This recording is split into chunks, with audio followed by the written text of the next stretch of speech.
Oh, okay. Oh. Steam, what are you doing? Detect my controller, come on. There.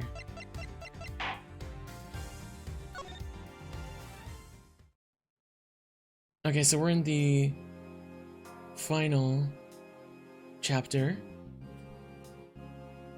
I don't know how far into it we are.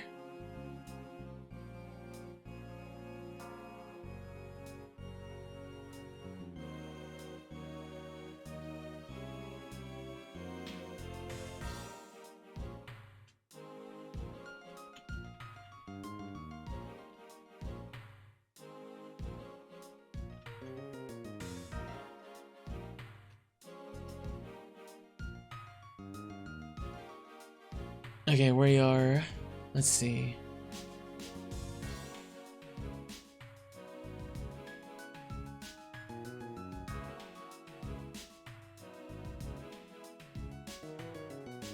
Objection! Oh, whoops! No, I didn't mean to do that. Is this... Did this game reset its sound again? Hold on.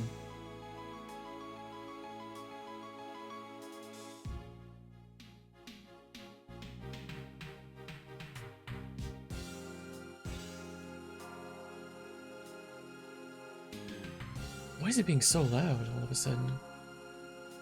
There we go. Okay, okay, so we're in the middle of stalling a trial because the evidence apparently was never properly recorded into the files, and they rely on physical evidence.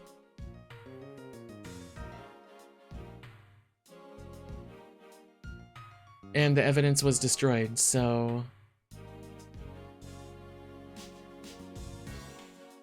So, Eddie says...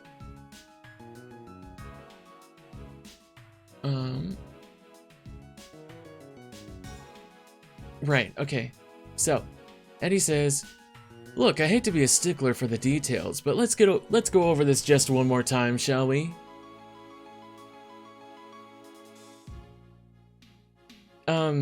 Well, so in this case, usually yes, but in this case it's, well, it's also Ace Attorney, it's happened before, but in this case, it's evidence that should exist that that was stolen. So they're trying to stall the trial to find it. No murder weapon means no conclusive proof, means no conviction. That's all there is to it. That makes no sense. The lack of a murder weapon doesn't prove your client's innocence. Don't make me come over there and whip it into you.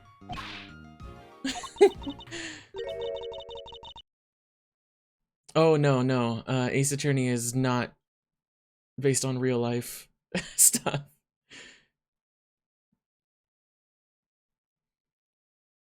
Eddie, darling, how much longer is this going to take? It's almost as if you're trying to drag this out for as long as possible. Sorry, Faith, it's our friend here, the prosecutor. Over there. She's stubborn as a freaking mule. Then give me a satisfactory explanation. Or I'll just have to keep whipping you until you can.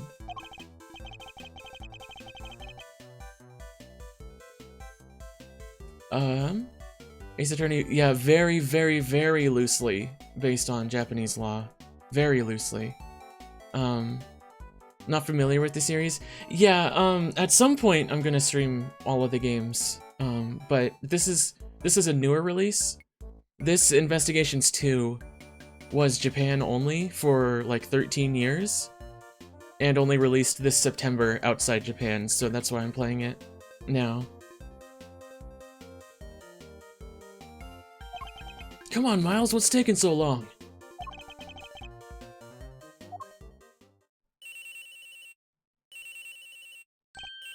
Oops, sorry, G, this one's important. Mind if I take it? Fine.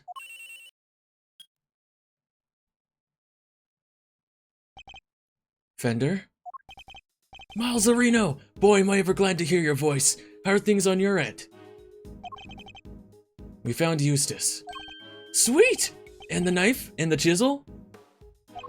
Unfortunately, he entrusted both to his father's care. Which means that Chairman Winner is the only person who knows where they are. Chairman Winner. But why would he? We're not quite sure the specifics just yet. But we do know that Chairman Winner and Warden Lagarde have some sort of connection they'd rather others didn't know about. Gotcha.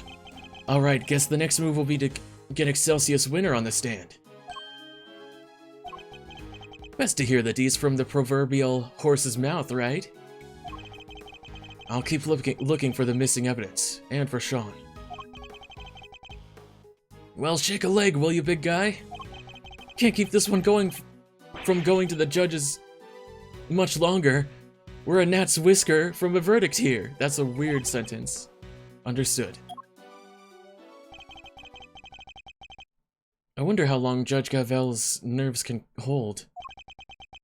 This can't be easy for her. We need to hurry. Everything's over at the Courtroom of Doom.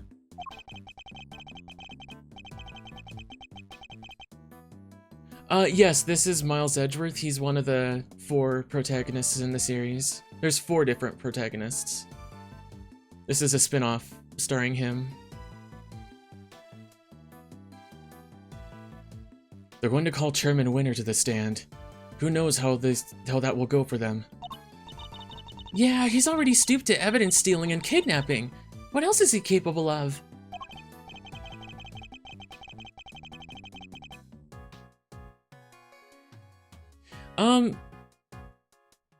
Yeah, why do you only hear the one?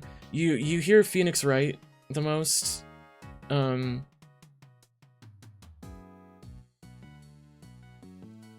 Yeah, Phoenix is a defense attorney, Edgeworth is a prosecutor. But currently at this point in the story, he's stepped down and let the committee take his badge.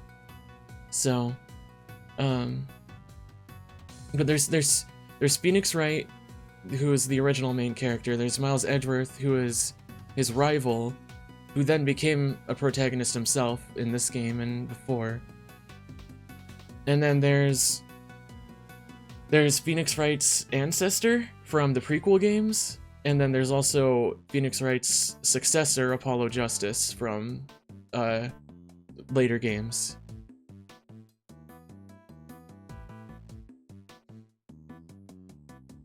Exactly. Perhaps we should look over any evidence we have relating to him, just in case it might help. Good idea! Alright, leave it to me, presenting a hot new piece of evidence, fresh from the evidence oven. The gloves we found in his garage? Yes, I was thinking about those. Anything else? What about the case file from the IS-7 incident? Chairman Winner was involved in that, right?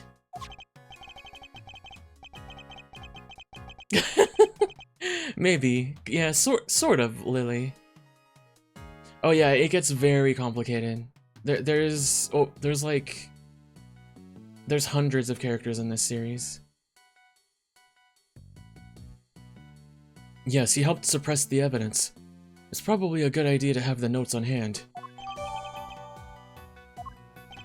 Excellent, and do we have anything else? We sure do! Last but far from least, there's this! Your Yatagarasu pin? Okay. I asked for evidence related to Chairman Winner. Can you please try and take this seriously? Says the guy who spends his life presenting people with evidence that have nothing to do with anything. Oh, damn. That's different. Yeah, there really is. Like, usually, oh, there you are, Eustace. Usually in the last case, by the last trial or case of a game, there's more than one case that's that crosses over between each other. So in this case, there's like 3 different ones.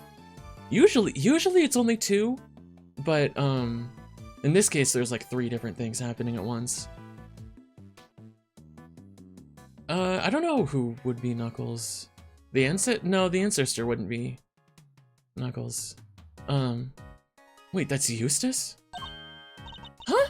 Hey, what are you doing here? Oh, okay. Rude, he totally ignored me! What was he doing in the big building, I wonder?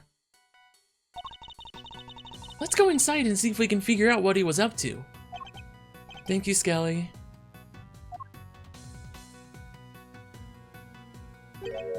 Huh? The hatch is wide open.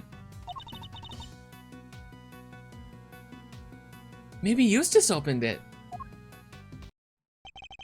Did Eustace really come down here? Mr. Edgeworth, look! The safe, it's open!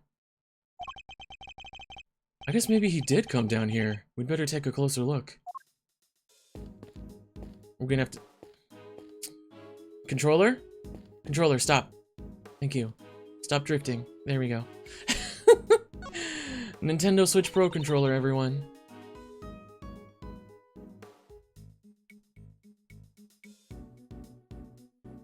There's some stuff left in the safe. Oh, the chessboard, the ring? What's in the file? What's in the folder? I think we'd better take a look, don't you? The owner will just have to figure out... Forgive our prying. Yeah. He becomes a good guy by the end of the first game. The first Phoenix Wright game. So... He's more so, like, an in-between kind of person, where he's like... He learned from Phoenix that, because, like, in the first game when they meet in court, Edgeworth only wants to get every, accused person declared guilty based off of teachings from his, sort of, but not really adoptive father, who was like that, who just only wanted everyone to be guilty in trials. But then when Phoenix came in, yeah, his mentor, yeah. Well, he was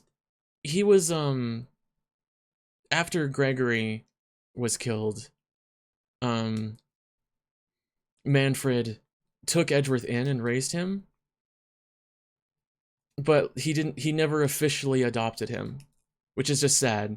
But but yeah, he and Francisca are siblings. So, yeah.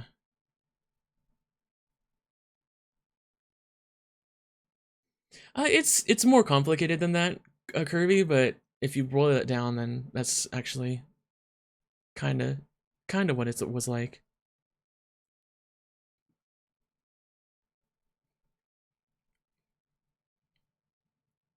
It's a document of some kind? Let's see, yeah, a document. And there's a photo attached too. This picture, it's of... Whoa, that's Mr. Knight, right?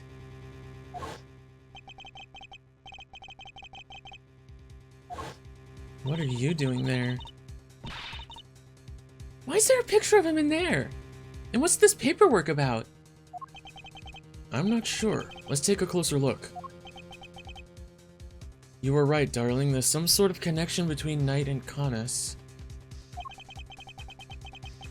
As you know, we've been trying to find out who Canas plays his silly correspondence chess games with. Well, now we know. I'll be putting Knight into my office for a thorough... This was written by, Lagarde, it sounds like. Phoenix gave, Edgeworth, unnecessary feelings, as he called it.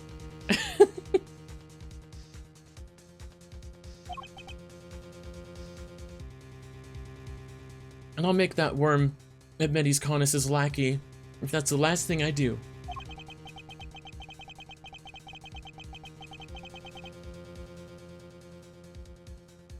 So you do your bit too and retrieve the package we laid to rest 12 years ago. What is this 12 years ago bullshit? I'm sure it's right in front of the planter where we left it. Seems to be some sort of report on Knight. No, no, no, no. This game takes place after the first game, so he's already redeemed basically at this point. Yeah, and it must be from right around the time he was killed. Damn.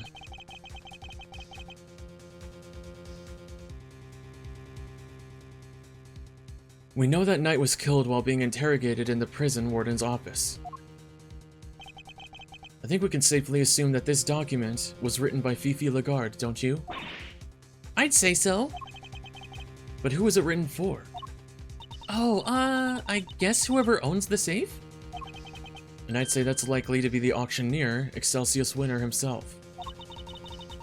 Proof that they really did know each other. Indeed, and not only that, it proves another connection. Huh?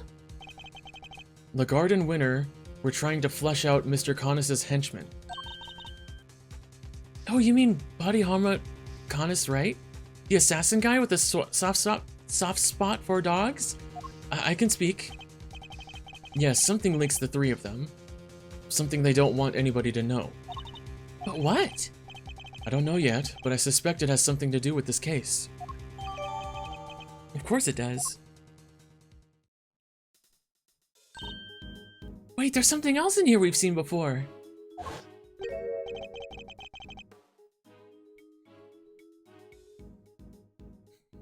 There's something on his finger, yeah, his ring. In this game, does his tactics and overall thought process differentiate from me? Tactics are similar, but thought process and, like, personal beliefs differ between the two of them. Oh yeah, in this game, Edgeworth's power is logic. Like, literally, that's what his power in this game is. Yeah, and he's a chess player.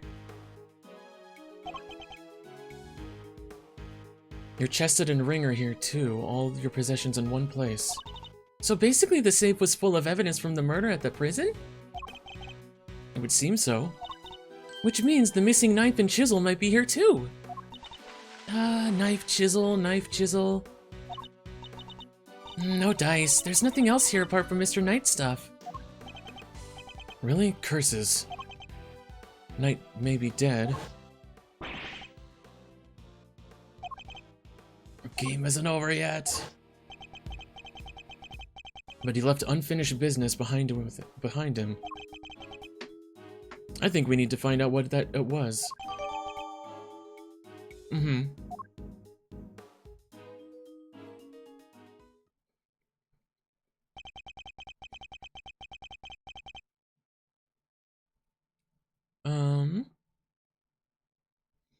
Could I interest you two in some cotton candy, perhaps? Oh, what the? I have ice cream too, but if I recall correctly, you weren't much of a fan. You! The killer! It's wonderful to see you looking so well, Mr. Edgeworth. What are you doing here? It's just as I said, I'm selling cotton candy.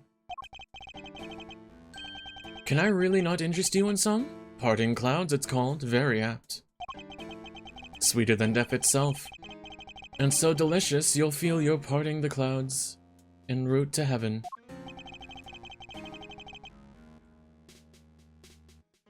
Yeah, the ice cream is supposed to look like him too.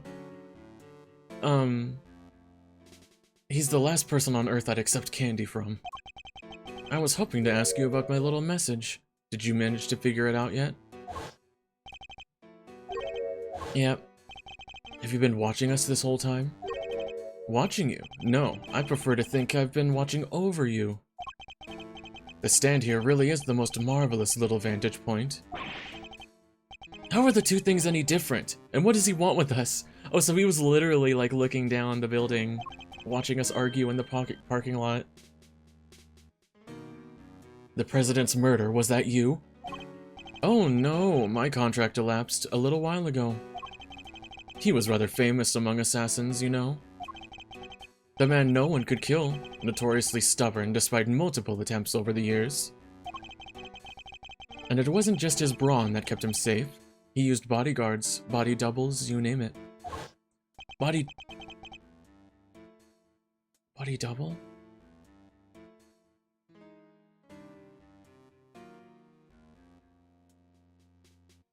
Certainly wasn't his brawn that kept him safe.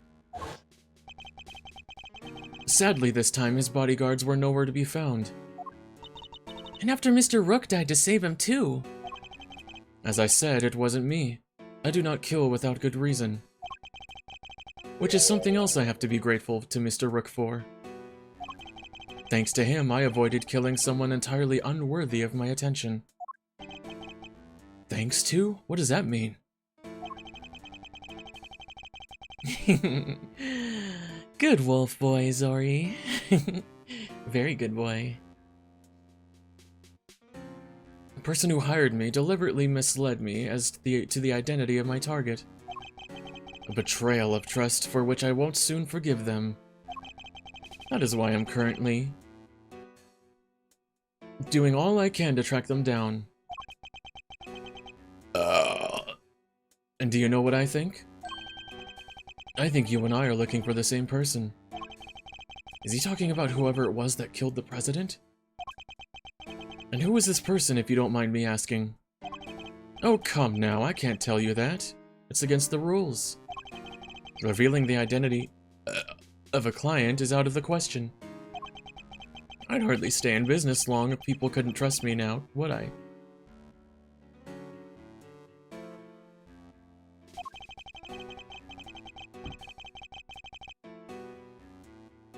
Yeah, his own face was still, but the ice cream was angry. I like that. But that doesn't mean there's anything to stop me from catching up with them in my free time. And what are you gonna do when you find them? Why, dish out a little justice for the betrayal I suffered, of course. What? What are you saying? What's gonna happen to them? I think you can imagine. Well, this hasn't exactly been a pleasant catch-up. Ah, but I shouldn't leave you completely in the dark. There's something you ought to know. Our mutual friend, Body Harmacanis, has escaped 3 days ago. What?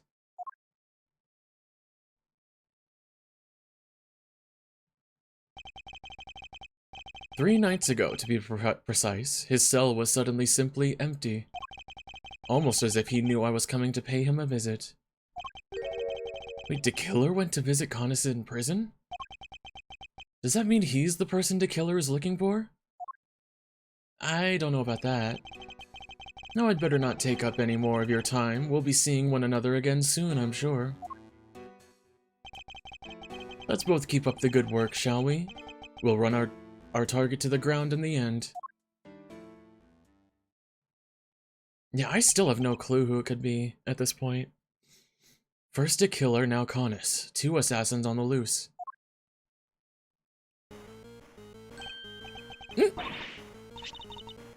It's Judge Gavel's cell phone.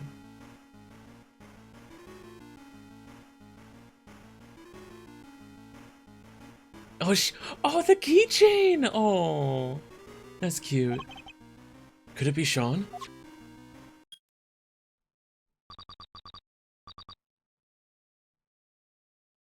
How's it going, Miles? Whoever it is using a voice changer. Who is this? It's your friend in the red raincoat, of course. Red raincoat? You're the one who abducted Kay? Bingo! Well figured out, Mr. Genius Prosecutor. Kirby, that would be funny. I can't hear Mr. Edgeworth! Sorry, where's the speakerphone button? I was as surprised as anybody when she lost her memory like that. Talk about a curveball. Hey, I'm standing right here, you know. But never mind all that. I called to talk about something else. Yeah, there's something I need to tell you. Truth is, I was the one who made Big Bad Chairman Winner kill Little Miss Rosie Ringer. What? This must be the person the killer was talking about. I also called to say thank you. I neither want or need your thanks. Sure, but you deserve them anyway. Guess the penny didn't drop yet, huh? You're right. I abducted Kay, as you put it, but why would I do that, That's right, because I needed you to help me make sure that Winner got caught. No. If Kay was a suspect, you'd have to look into it. And if you looked into it, you'd be sure to unmask him eventually. After all, you are a genius, right? Everything worked out exactly like I planned. Oh, but there's something else you should know. Something you didn't figure out yet. It wasn't Winner who kidnapped Judge Gavel's boy. You? How do you know about that? You and the good judge are more similar than you know. I think you might even be becoming friends. After all, she visited you at the detention center, right? Seems pretty pally to me. How could they possibly know about that? She didn't even use her real name when she visited. She pretended to be Detective Gumshoe. Anyway, you want to know how I knew about the kidnapping? That one's nice and simple, at least. Because sweet, innocent little Sean is here with me right now.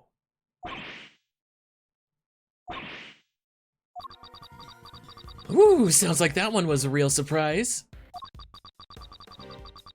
If only I could see your faces. Well, Kay, what do you say? Why don't you come and steal him back, just like you said you would? You wouldn't want the amazing Yadagarsu's first commission to be a failure, would you? They even know about that?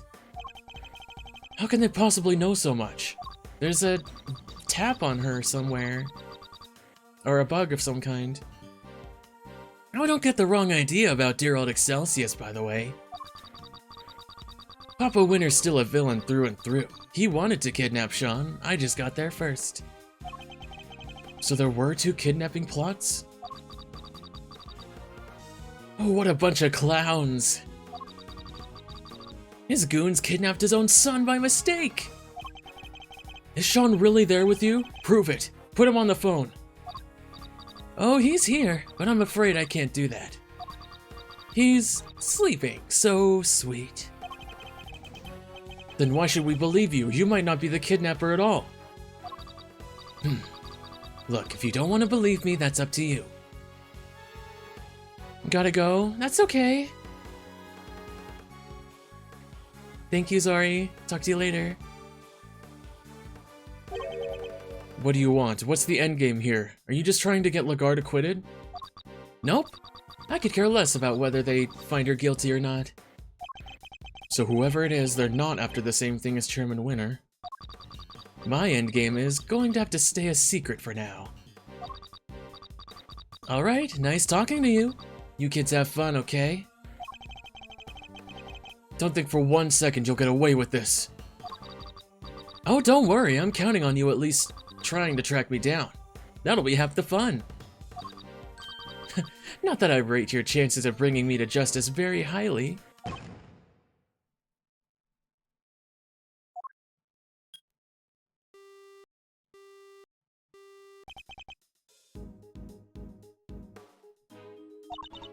Who was that?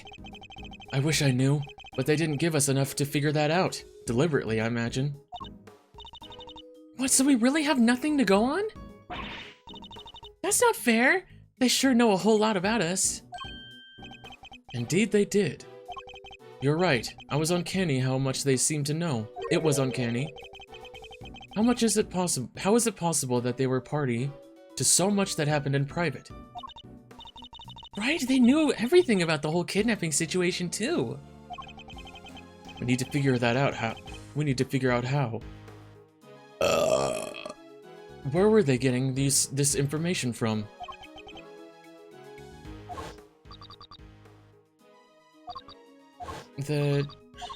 This just happened, game, come on. There's only one possible answer. I know how they knew. Huh, really?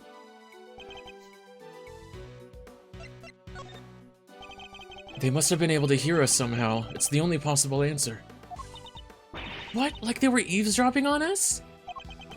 Think about what the kidnapper said. Oh my god. If only I could see your faces. That means they couldn't, so they weren't filming or following us. Okay, so what, they hit a bug somewhere? Let me take a look at the stuff in my bag. Probably on her pin, right? We need to go back to what they said again.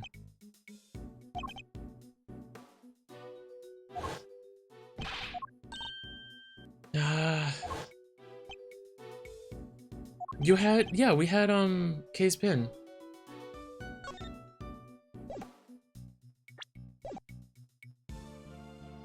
Take that! Hi, Yukari. Hi, welcome in. Kay, can I take a closer look at your badge? The Yatagarasu pin? No, of course, it's mine. What? Seriously, Mr. Edgeworth, sure, you're a Great Thief's assistant now. But that doesn't mean you get to wear the pin right away, you have to earn it. I don't want to wear it, I want to check it for bugs. Huh, this old thing? Let's take a look, shall we?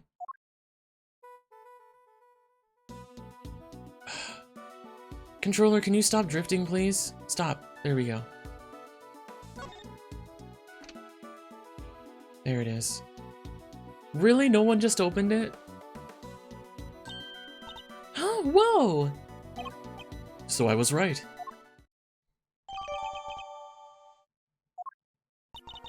How did you know? Whoever it is we're dealing with, they came into close contact with you recently. When they knocked me unconscious, you mean? Precisely, which made me think the bug must be in one of your possessions. But they also overheard my conversation with Judge Gavel when she visited me. Something that would have been impossible if I didn't have the bug on my person at the time. I get it. So you thought back over what they let you keep hold of when they locked you up?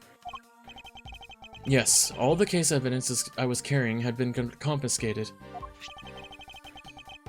Meaning the only thing I could possibly have been was your badge, was your pin. So they were listening to us this whole time, and they heard everything we said? I suppose so. Everything to do with this case and more. Wait, they're probably listening to what we're saying right now. It may well be, yes. Then step on it. Hey, jerkface! Kay? Eavesdropping, coward! Why don't you come out and show yourself?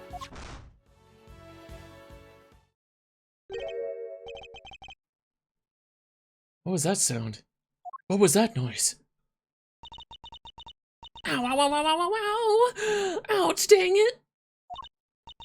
Huh? Look, it's Tabby! Where were you hiding? Y'all sure know how to surprise a girl. You gotta shout that loud without a word of warning? Made me jump halfway out of my skin. Sorry. What's got you so ornery, huh? Anyhow. Get a load of this. Seriously, it'll to make your blood boil. It will, huh? I'm all ears. You're not Hulkenberg. I wonder if we might be better off keeping it to ourselves, Kay. Assuming we don't want to be all over the front page on tomorrow's paper, that is. Thanks, nearly walked right into that. Oh, come on, you're all no fun at all. I was counting on you open up and spilling the beans all over this here plaza. I'd better switch off the bug before I forget. Or break it. Break it! Step on it! Why haven't you broken it yet? Ugh. So, did y'all find that there kidnapped kitty? Speaking of which, the child you saw being taken away. Was it the boy in this photograph? Huh? Nah, that ain't him. The kid I saw looked dumber in mud. Even if he did have on some fancy school uniform. Oh my god, she saw Eustace being kidnapped. Why she got a bear trap on her shoulder? Oh, behind her shoulder on the bag. Probably because she's a hiker, as well as a reporter? I don't know. No prizes for guessing who she means. So Miss Lloyd managed to confuse matters once again. I think we better take another look around. Back to square one. Hopefully we'll turn up some new information soon. There are only 20 minutes left until 2? Are we gonna make it in time? Of course not. Wait, Mr. Edgeworth! I just had a thought! It's about that phone call! There was a weird noise in the background, right? There was? Yeah, it went boom. Wait, she's right. We heard a loud bang right at the end. So it was probably from... I don't know, maybe like a garbage truck or something? Or something exploded? Could that provide a hint as to the kidnapper's location? A loud bang, you say? I see. Ugh, will you stop eavesdropping? Boy, you never get any cuddlier, do you, Ruffles? I guess I'll need to speak with Miss Lloyd too, much as I don't want to. Oh my god. Okay, hold on. Here you go.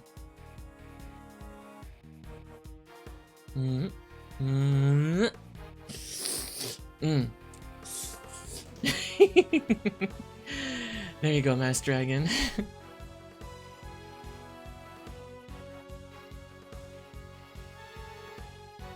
Okay. Oh, Gumshoe.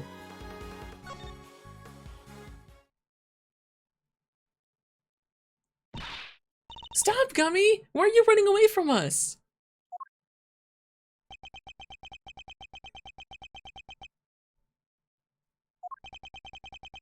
Detective Gumshoe. When you gave up your badge, sir, I didn't know what to do with myself. You stay right where you are, Detective. So, I thought, if you weren't gonna be a prosecutor anymore, then maybe I shouldn't be a detective either. But I was wrong. Even if you're not around, I'll always be a detective. My job will always be to investigate crimes. And us detectives don't just investigate when prosecutors ask us to. We have to be able to look into stuff ourselves, too. Isn't that what you were doing just now? And back then, too. Yeah, because Gumshoe helped Franziska. So, Rosie Ringer's autopsy report. When I went down to the detention center to see how Kay was doing,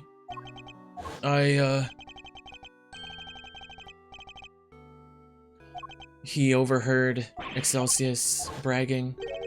You overheard that? Yeah, so I went back and looked over the evidence. Took out a little something I thought might help. No way, Gummy, you're the best! I'd be in prison right now if it wasn't for you. My pleasure, kid. Good to see you got your memory back, by the way. Thanks. So anyway, like I said, I'm investigating stuff for myself these days. And that's that. Get back here! Don't run away. We get it, you can look into stuff for yourself now, that's great. And it helped me, right? When I needed it most. Turn around. But right now, we need you to work with us. I'm no longer a prosecutor, or indeed an anything, but we're investigating a case regardless. And I ask you this not as a prosecutor, but as a friend. Detective Gumshoe, will you help us? Aww. Stop it, sir. You're killing me here. Come on, Gummy.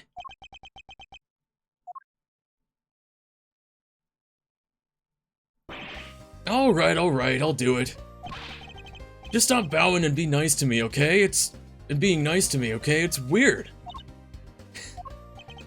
Thank you, Detective. So, what do you need? Can you tell us what you've discovered in the course of your investigations, Detective? Yes, sir. Sure I can. Alright, so I got 3 big things to tell you. Here goes. Number 1. I got some results for you from when forensics looked at Kay's clothes. They found traces of what looked to be a powerful sedative. brand was, 3Zs. I guess that's what she was drugged with at Gourd Lake. Before she was taken to the roof of the big building.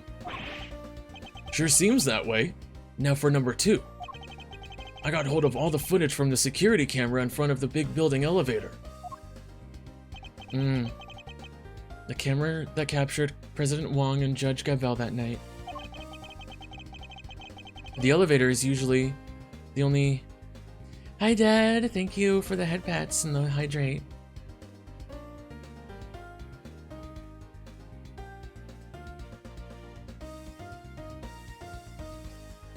The elevator is usually the only way of getting up on the roof, correct? And therefore, anyone using it should have been caught on camera. That's right, so winding the tape back to 2 nights ago. We should have been able to see Kay being carried up there while she was out cold. And did you spot me, Gummy?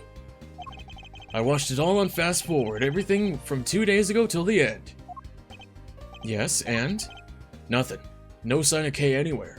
I thought it was too good to be true. So how did the kidnapper get her up there? I think we'll need to look into that in a little more detail. And the last item on your list? Yes, sir, this is a big one. The third thing I have to tell you is... It's great to be working with you again. I'll help you catch this perp if it's the last thing I do. And that about wraps it up. I put you through a lot, Detective, but that doesn't mean I can start going easy on you. That's the big one, and you, as you put it, it doesn't even have anything to do with the case. I would have preferred something of practical use. Ooh, no mercy, huh? Guess I shouldn't have expected anything less. Thanks, Mr. Edgeworth. A boy has been kidnapped. We need your help to find him.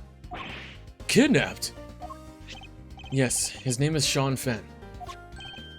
Oh, wait, the kid with the horns? You know him? I saw him earlier today. You mean this morning? Yeah, he got off that bus over there, and then... he walked off toward the garbage disposal area. Where's that? Just over there. It's where all the offices in the big building put their trash before it gets taken away. Interesting. Where he went after that, I couldn't tell you.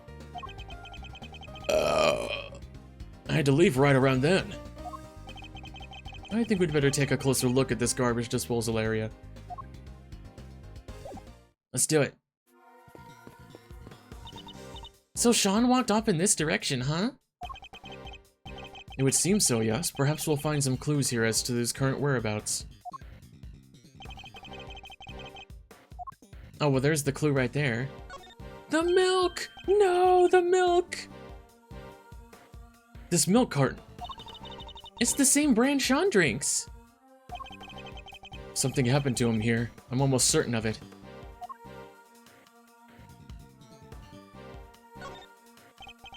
The trash is collected at 11 a.m. I guess that's why the enclosure is empty.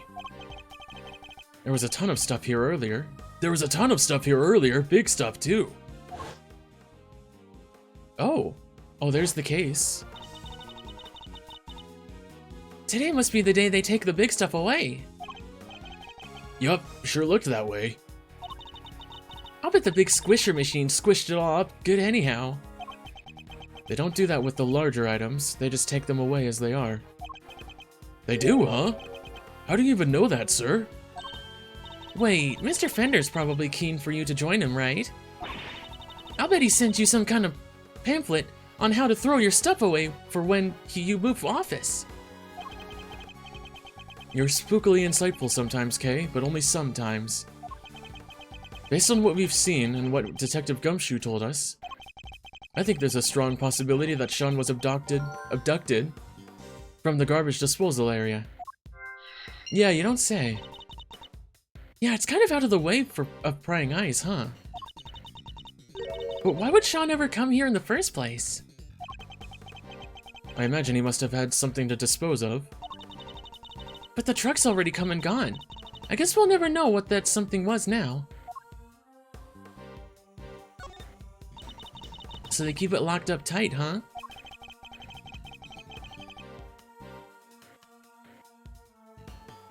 Adopted.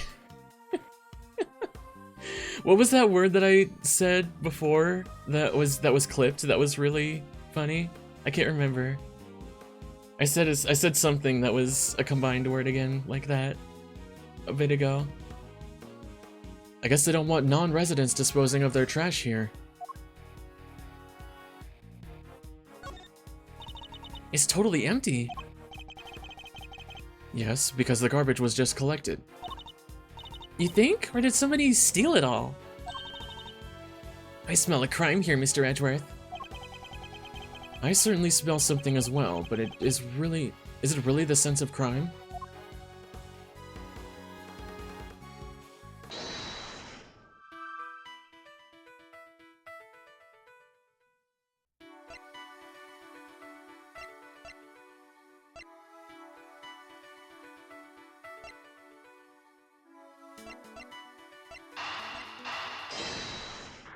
Somewhere where there was an exploding sound. Oh, nope, okay.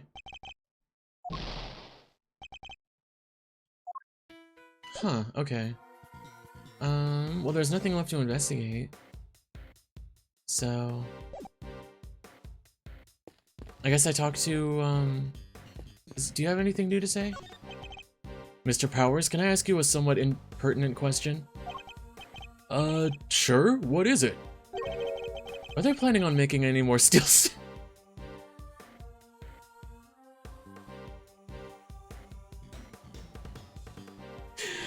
Oh, Miles. Oh, Miles.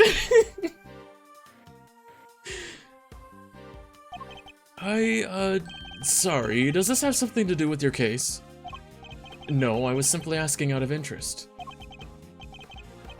I'm sorry, Mr. Edgeworth, but they don't let us talk about this stuff with just anybody. I'm sorry to have put you on the spot. I knew it was a long shot, oh well. But he didn't say there weren't planning on making anything new. Interesting.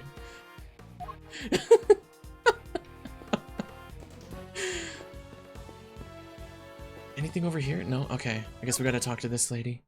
Oh, your internet went off? Oh, I'm sorry. Vehicle activity and exploding sound? I'm not sure exactly what vehicle. Oh, I'll look at it again in a sec. How about that? A little help from little old me and y'all made a great leap closer to solving the case. Closer? Sure. If by closer you mean we wound up going after the completely wrong kidnap victim. She must have barely looked at the photo at all. Oh, really? And here I thought I'd given y'all the tip of the century. My bad. It's not your fault, it's ours for putting our trust in unreliable sources. Oh, damn. We'll just have to learn not to do that again. Hey, that ain't nice. I don't gotta give y'all no tips at all, you know. And I won't, not if you're gonna be like that. Alright, fine, maybe just this one, but only cause I got a real scoop for y'all this time. A real scoop, huh? This should be good. Your scoop. Your scoop of ice cream. Fine. I'm not expecting much, but you got my attention. What is this scoop of yours? Proof? That's what. Proof that Tarosaurus really is real. Alright. Okay, we're leaving. Yes. Wait. I ain't lying, I swear. Sure, it's hard to believe, but it's true. We don't have time for this, but we also don't have much else to go on, I suppose. What kind of proof? Did you capture something on your tape recorder, perhaps? Ooh, you're good, Ruffles. Sharper and a gosh dang tack. I captured the sound of that big old beastie breathing fire is what I captured. Oh, right, spurking. That's what I said, because it was like speaking and like were or something else, and I combined the two somehow. I was hoping for something a little better than that. Hey, don't make that face, dang it. I ain't lying. Listen for yourself and tell me it ain't true. Alright, ready? It's fire breathing time, dagnabbit.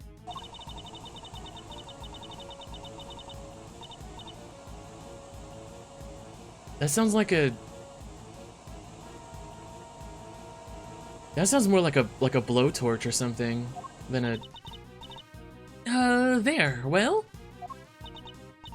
Kinda hard to tell over the shouting, but it could have been something breathing fire, maybe? And tell me, Miss Lloyd, did you see this fire breathing something with your own eyes? Well, not exactly with my eyes as such. Being as how I wasn't precisely close by it when it happened. Surely the real Taurosaurus would be pretty hard to miss, no matter how far away you were standing. Well, see, I was far away, but also recording via what you might call non-standard means. Would you mind explaining what you mean by that? Did she tap into the bug? I really dug myself a hole here, huh? See, Mike coulda rigged me up a little wireless interception, hoping to do a little scoop detecting. That's so sad, poor insect. Not an insect, Kay, an intercept. She was listening out for radio signals. It would have allowed her to listen in on any nearby transmissions. Me and the chief been down here, and all at the big building sniffing around these last couple days. Looking into Miss Hart's tip about the underground auction, I assume. Which would mean that you've been listening in on all the radio signals in the area, too. Sure have, which is how I wound up hearing the most thunderous, ear-splitting noise you ever did hear. The pounding of feet, the electricity in the air, this was it, Taurosaurus at last. You made up everything except the roaring sound, didn't you? The long and short of it is that you didn't actually see anything, correct? Hey, I don't need to see things. I'm a writer, you hear? Anyhow, I keep listening till down the line comes. Your pal there's voice, hollering fit to be the band. Yeah, oh, she did, actually. Our apologies for that. I'm sure Kay didn't mean to bowl you over with her little outburst. I assume it was a shock, as it was because you didn't hear it directly. It came through your headphones while you were listening to the signal from the bug, didn't it? What? Are you saying she planted it? Hey, come on now! I ain't into no bugging, just a little lighthearted intercepting is all. Would you mind if we borrowed the tape for what you recorded? Of what you recorded, Miss Lloyd? Do what you danged well, please. There we go.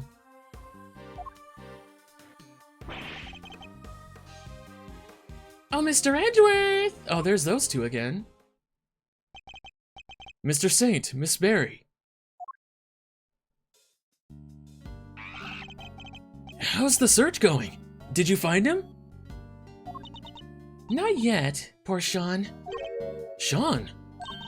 Oh, nothing, just a slip of the tongue. I guess they still don't know about the kidnapping. We did manage to find Eustace, yes. You did? That's great. Thanks so much. Now maybe they won't arrest me again. I still don't know if I trust these two. Me and all my friends went out looking. But you beat us to it, no fair. Her friends? I guess she means the animals.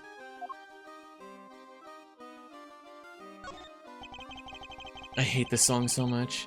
Today's the first public performance of a new show, correct? Yep, it sure is. We've practiced so hard for this one. We? So Mr. Saint will be performing too? Of course! He practiced harder than anybody, even if he did spend the whole time saying no, no, no, no, no. He even went up in that balloon to spread the word from the sky.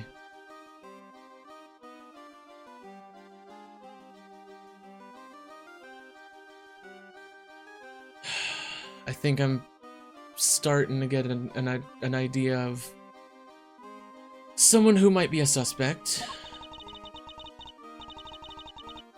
So you have to come and see him perform, okay? It will mean so much to him. Of course, assuming we can solve this case before then. Did you say that you enlisted the help of the animals in your search?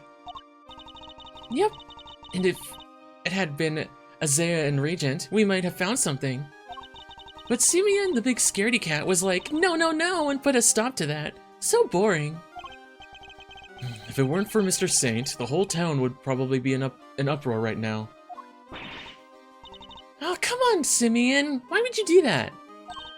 Setting the whole circus loose on the city would have been super fun. I'm sorry. To you too, Mr. Edgeworth. Sorry, sorry, sorry.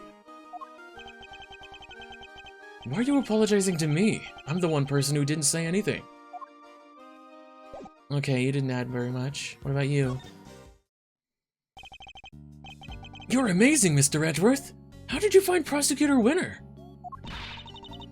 With some serious investigative magic, that's how. It was pure luck, actually, but never mind. Alright, dude. You didn't even need our help, huh? That's not true. Thanks so much for joining in the search. Where did you look, by the way? Oh, in this place a little way away, called Sunshine Coliseum.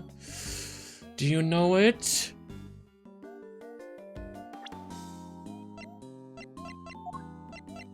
Where is it? Oh, do I not have it?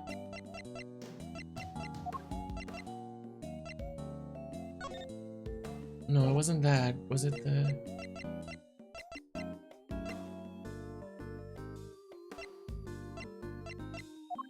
We saw a map that had something that said Sunshine Coliseum on it.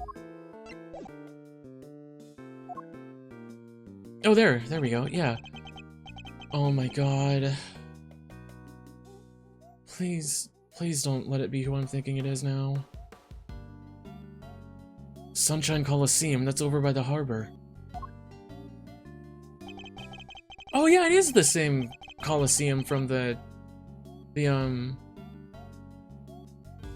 Gaviner's concert in the later game. There were a whole bunch of people there for a big event. Fireworks. We thought it might be worth a look. You mean like a festival? Oh, that sounds fun. Wish I could have gone and checked it out. Oh yeah, it was super fun. There were food stands and fireworks. Simeon doesn't like the crowds much, but... Hey, you don't have to tell them that.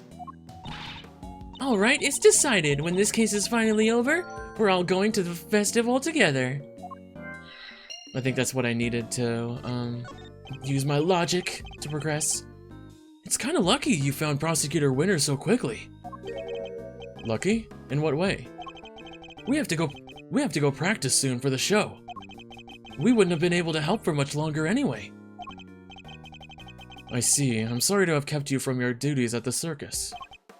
Oh no, it's nothing to worry about, really. We were glad to help. I'll do anything if it helps make sure they don't arrest me again.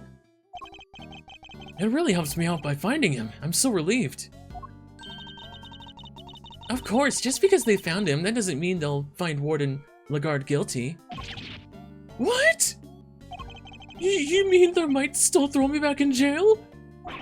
No, I can't go back, I can't! Come on, Kay, do you really have to torment the poor boy? Alright, yep. Oh my god, I hope it's not who I'm thinking it is now.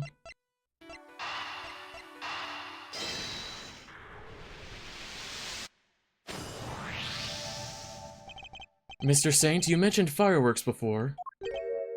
Huh? Fireworks? Yes, at the event at the Coliseum. Were they setting them off during daylight hours? Oh yeah, a bunch went off while we were there.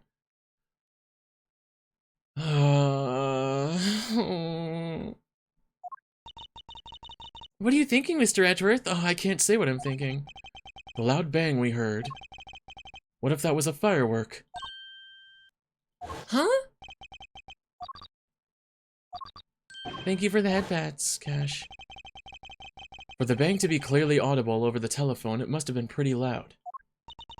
Which means fireworks, which means the Colosseum! So the kidnapper was near there, right? But how near? If the fireworks were that loud, you could probably hear them from pretty far away. Yeah, that's true, actually. The area we'd need to search would be too broad to even consider doing it ourselves. But if the police were to lend a hand...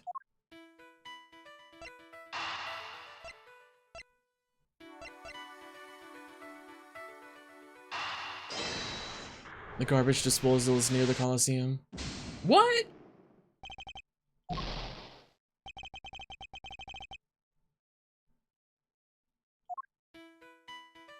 Okay. Oh, I guess that's not what I was thinking then, huh? Let me present more stuff to her. Hey, mother, you're calling me mother now instead of mama? I do like, yeah, investigation games. Heavy Rain? Maybe. I'll have to consider that.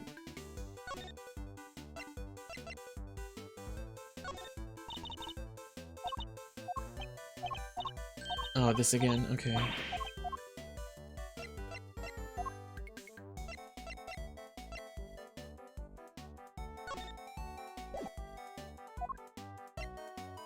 Oh, wait, can I show him? Does he react to the chessboard? Those are Broncos things, aren't they? Sorry to bring up difficult memories, Simeon. She's right. Maybe I shouldn't have shown them to him. It's okay, Mr. Edgeworth. Honestly. I have to move on with my life. I'm gonna train hard and become the best animal tamer out there. The acting is cheesy, the story is intriguing. Yeah. I made up my mind that that's what I have to do. Wait, but if they don't find the missing evidence, you won't be able to do any of that. Okay, shut up.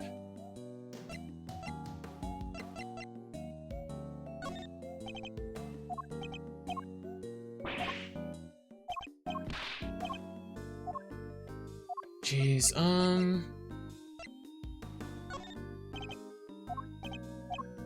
let's see. Oh, how do I progress this then?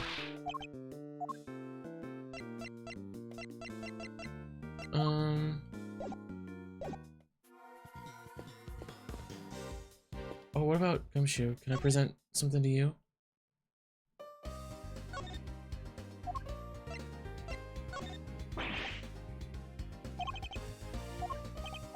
Okay. Oh, maybe the tape? Nope, okay.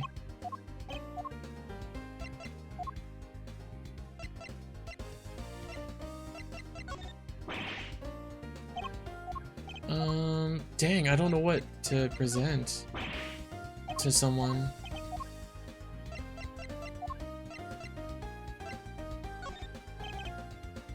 Can't believe somebody killed President Wang. Crazy times. Hey, I told you I've been looking into stuff myself lately, right? Well, I got to thinking about how I've seen you operate on crime scenes, sir. And I realized the most important thing of it all. You gotta understand that even if something seems unlikely, that doesn't mean it's not true. Precisely.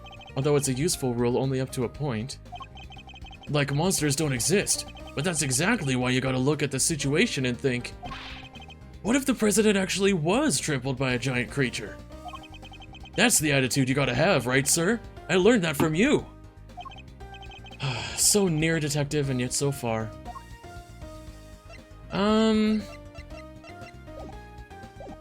God damn, God. Is there...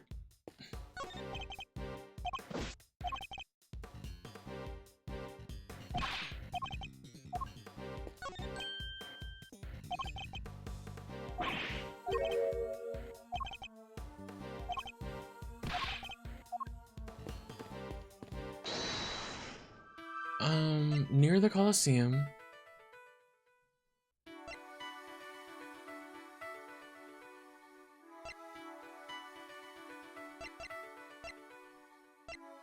It seems like I'm missing something, but I don't know where to get it. It's good that time freezes when you're in the investigations.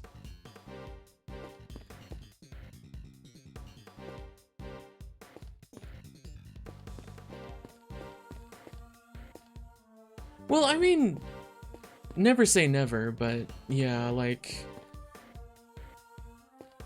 I think if I ever were to do it, then I would have to wait until it's like extremely cheap, so that I'm not giving that much money to it. Oh God, I don't know what to do. I might have to look this up. Damn it, I hate doing this, but let's see.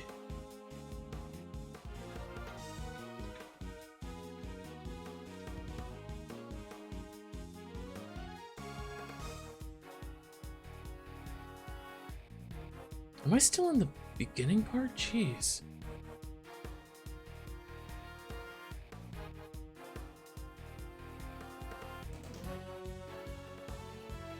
Oh, that's the wrong one. Whoops.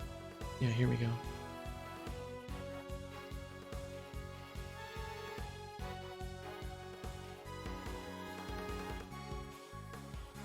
Okay, I got through that.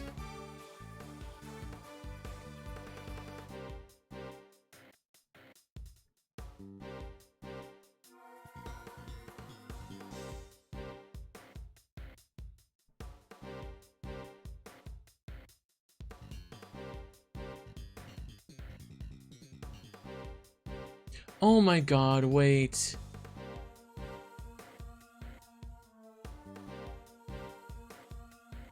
Was it really that simple? Oh my God. Okay. Yeah, I missed something in this area. Wait, hold on, what?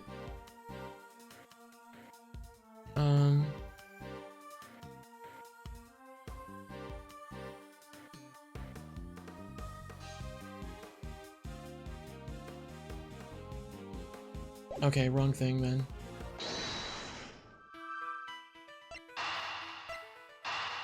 I don't know how these are connected, but this is what supposedly it is. Only 2 vehicles came through here this morning. Oh. I'm so stupid! Yeah, no, I'll have to think about it, don't worry. Only 2 vehicles came through here this morning, the taxi and the blue truck. And the truck is gone! Oh my God, I'm so stupid! And Eustace was taken away in the taxi. Right, well it seems that Sean was likely abducted from the garbage disposal area. And if the garbage was collected at 11 a.m. Oh, I get it! Now we know what kind of truck it was! It must have been the garbage truck. But the police officer who told us about it didn't describe it as such.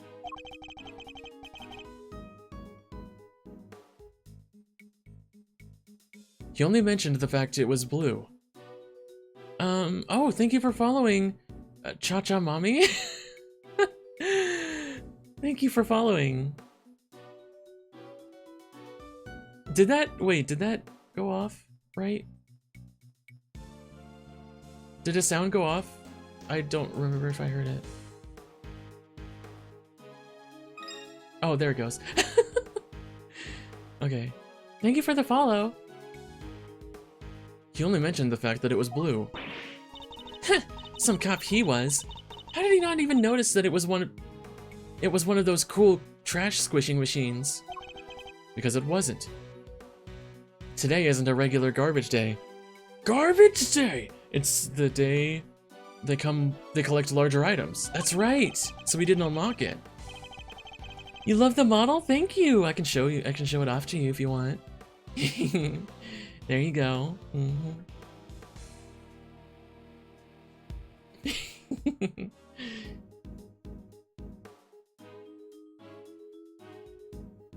Thank you for following. Thank you for choosing to join me here. For which they wouldn't use a specialized garbage truck, just a regular truck like any other. But it was a garbage truck nonetheless. And where do garbage trucks go? The dump. To the dump, right? Wait a second. So you're saying the kidnapper disguised themselves as a trash collector? But then the truck would probably have been fake too, right? So maybe it didn't go to the dump? No, I'm reasonably sure the garbage truck was real. Yeah? How do you figure that? Another look at the garbage disposal area should tell us.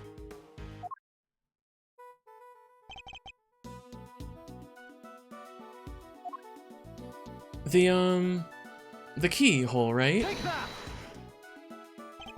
The garbage disposal area is kept locked.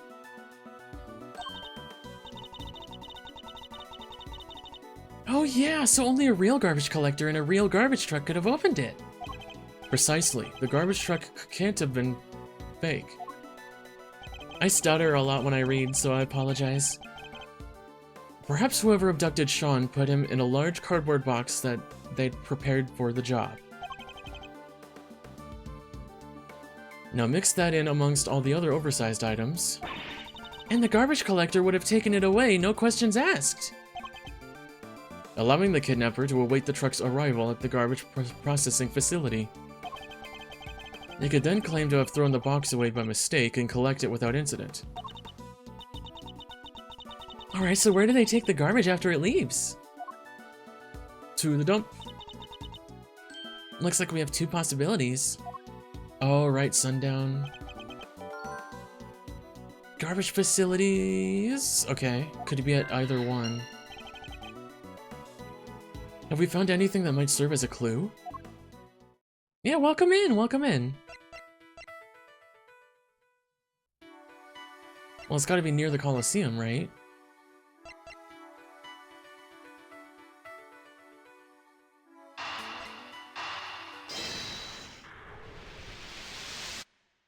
Yeah. Based on the loud bang we heard on the phone call, we know that the killer was somewhere in the vicinity of Sunshine Coliseum. Kidnapper, sorry, not killer. And one of the garbage facilities is right there, too.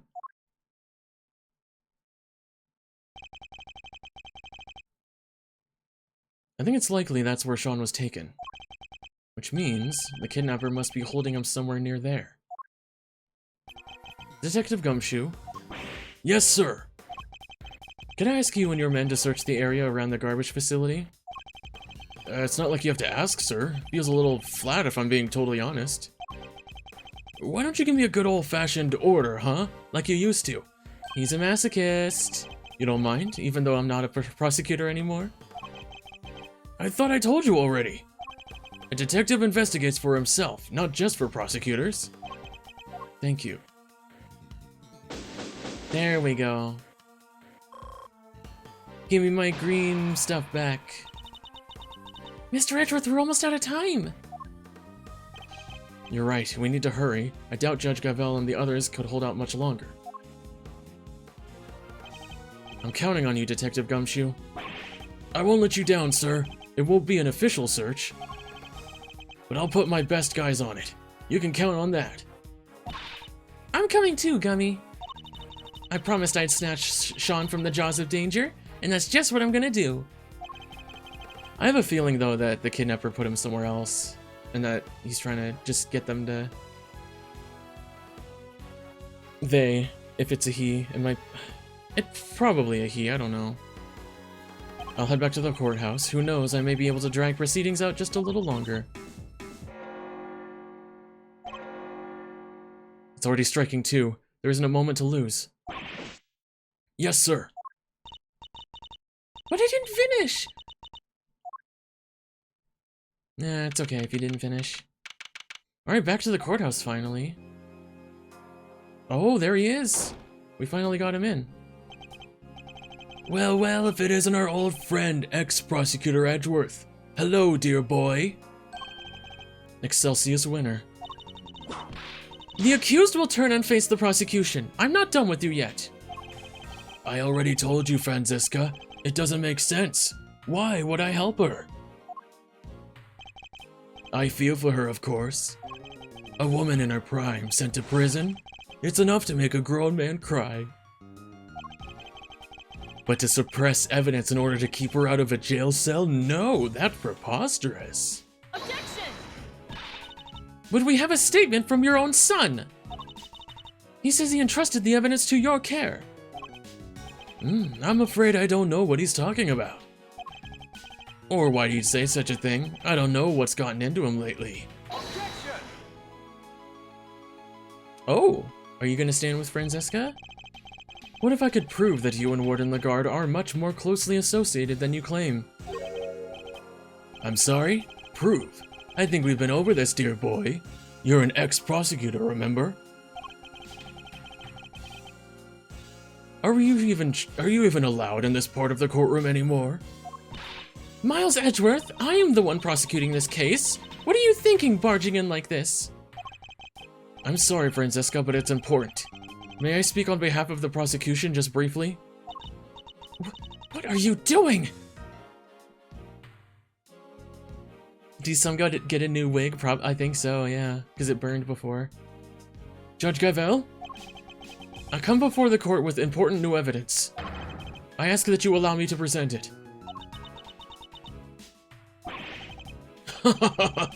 Have you lost your mind, dear boy? There's no way this can be allowed. Objection! Well, the defense hopes you'll let him, G. Just saying. What's the thinking over on the prosecution side there, Frandango? Jesus Christ. Fine. The prosecution has no objections. Objection! Your objections are neither here nor there. This isn't a democracy, it's a courtroom. And this is flagrant contempt. Isn't that right, Verity?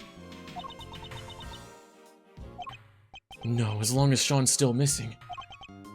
She'll feel she has no choice but to go along with whatever Winner wants. If only there was some way of telling her he might be found at any moment. Judge Gavelle, I would ask only this, that you trust in me, and in my assistant just this once.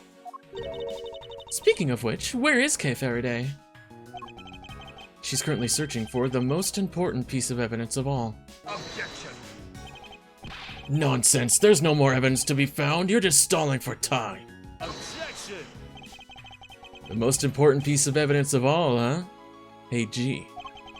I don't know what this evidence is, but maybe we should trust in Miles's little pal. What do you say?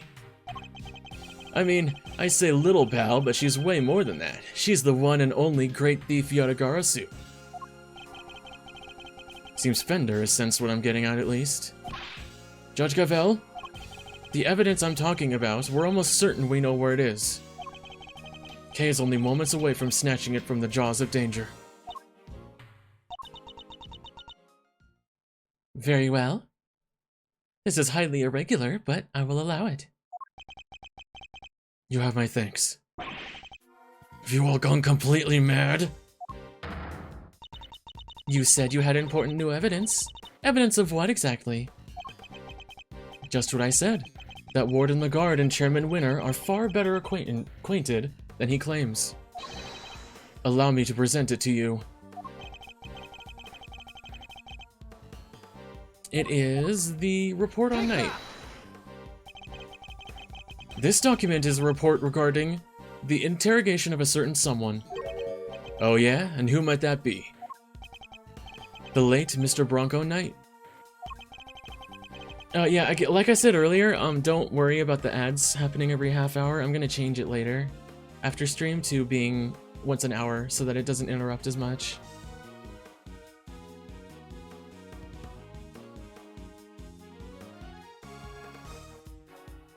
And the interrogation was to be carried out by none other than Warden Lagarde. Wait, is that the interrogation where... Yes, where Knight was killed. This document shows Warden Lagarde planning the interrogation. Thank you, Double Dog. Hi, welcome in. In the interrogation in which Mr. Knight was murdered. Thanks for the belly rubs. This is indeed important evidence. Objection!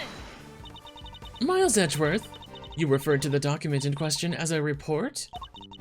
Would you care to elaborate? To whom was this report addressed? A very good question, Miss Von Karma. And the answer is the most important new revelation of all.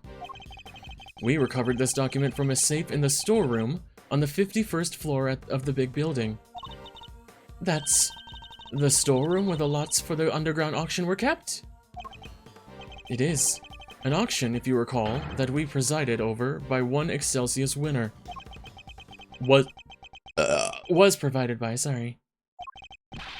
And that is to whom the report in question was addressed. Do you still mean to insist that Warden Lagarde, that you... Sorry, oh my god.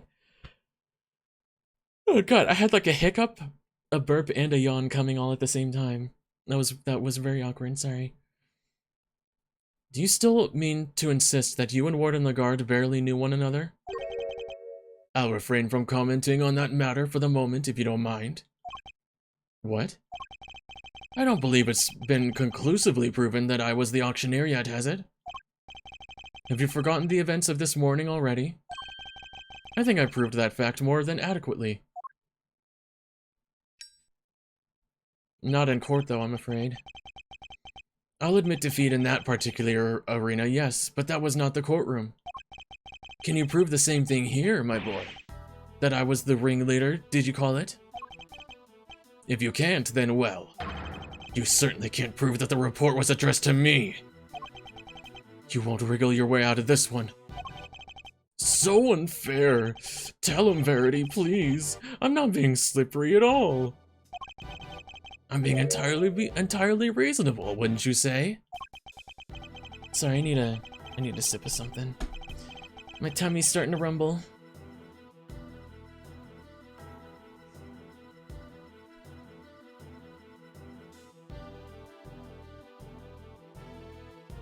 Mama's either hungry or thirsty.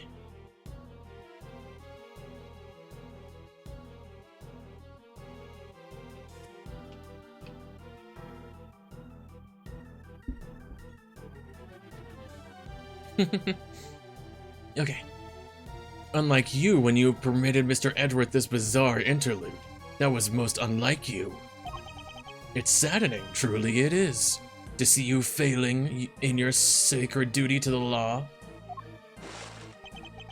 Almost saddening enough to make me want to take drastic measures. Dude. You're still doing that? You're right, of course.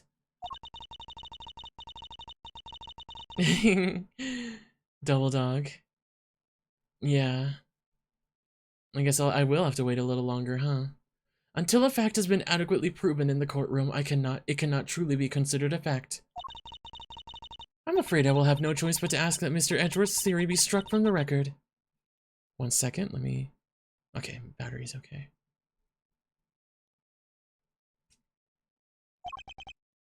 Arg! It's no good. She has to know for certain that Sean is safe. I'm sorry, my boy, but what counts as truth out in the field and in the courtroom are two different things. And you're more than willing to bend the truth in the courtroom, is that what you're saying? Oh, you're a scurrilous soul. I'll do no such thing. I'll simply accept the court's verdict as the truth, should it choose to acquit me, as should you. If we can't find this missing evidence, we're in trouble here. Well, Verity, I think we've heard about all we need to, don't you? There's no way that evidence is turning up, ever. A quick not guilty, and we can all go home. Objection! Fuck yeah! Come on, Eustace. Who said that?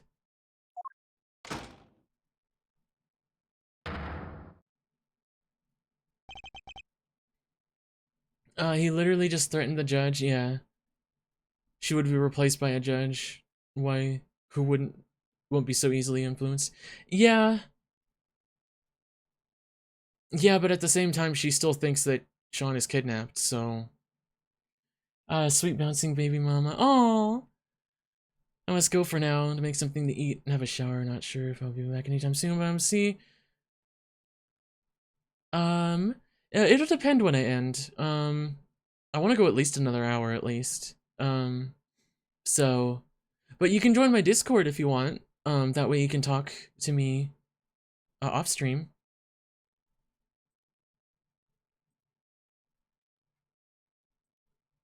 Here, I'll post it here. Just in case you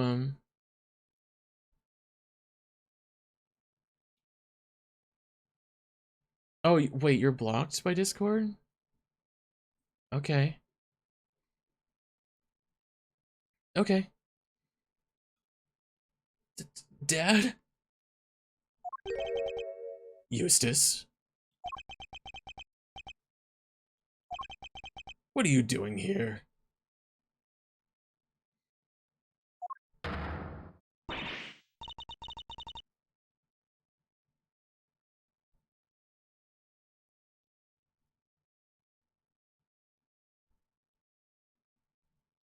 Like, you got your account banned because you were spamming?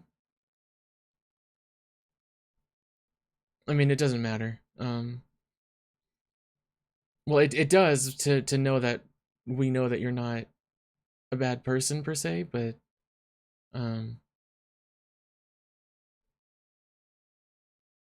yeah, I mean, like if you were doing something like that, then yeah. Mr. Winner, what is the meaning of this?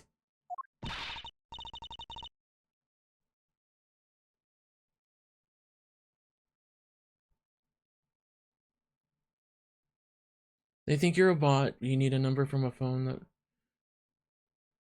Can you not just make a new account?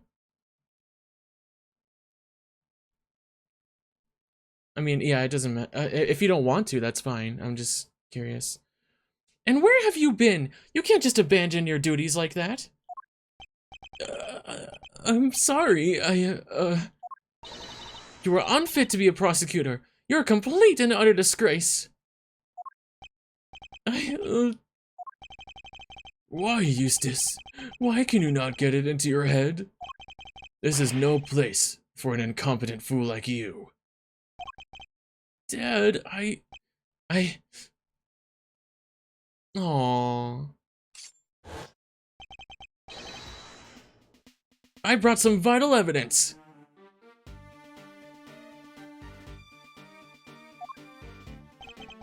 So, can I please, take my place at the prosecutor's bench?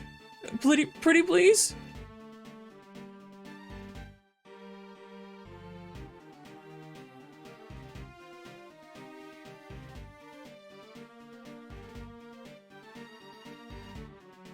Okay.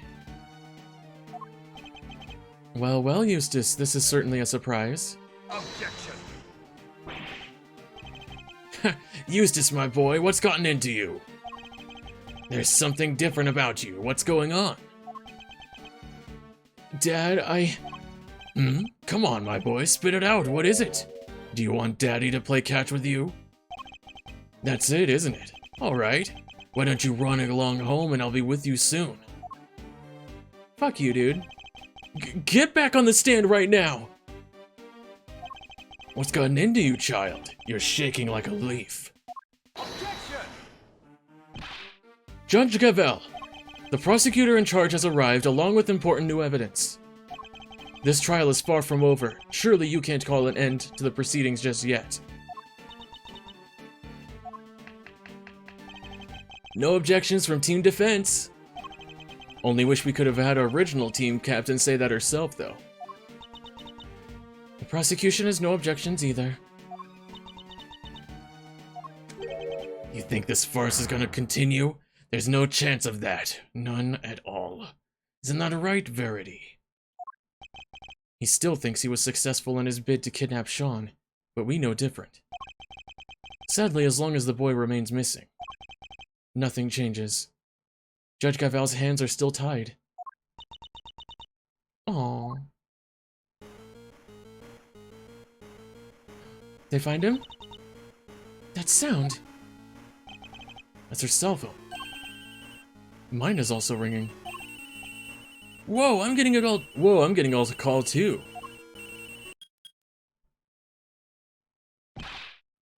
Mr. Edgeworth!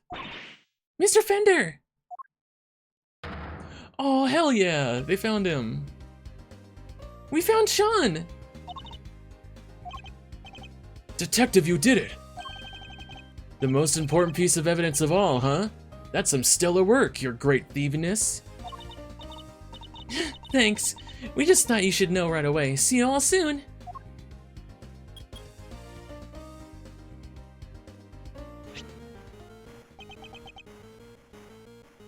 Judge Gavel, it's for you.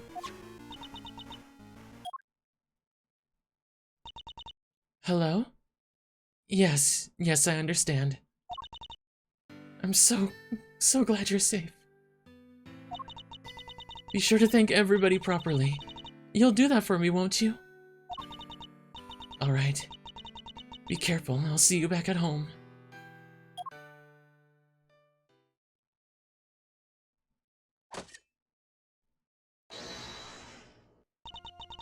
The proceedings will continue. I feel certain freedom returning to my hammer arm. I feel a certain freedom returning to my hammer arm. No, how? Is this some idiotic joke? It is no such thing. The witness will return to the stand. And Mr. Winner will step up to the prosecutor's bench. Yes, ma'am. Sorry, Fran. Eustace Winner? Yeah? I leave matters in your hands. Huh? Facing down your own father, this won't be easy. I'll be looking on it with interest. Don't disappoint me.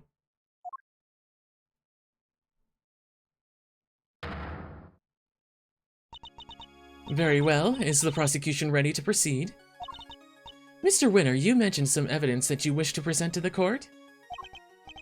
Yeah, so, the knife and the chisel? Whoa, you tracked down the missing murder majigs?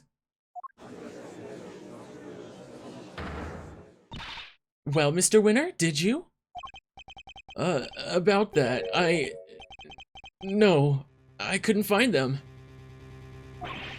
I searched everywhere, but I was too late. Too late? How so? I remembered something. I saw Dad in the garage this morning. He was carrying something wrapped in newspaper. Where are you going, Dad? Oh, Eustace, I was,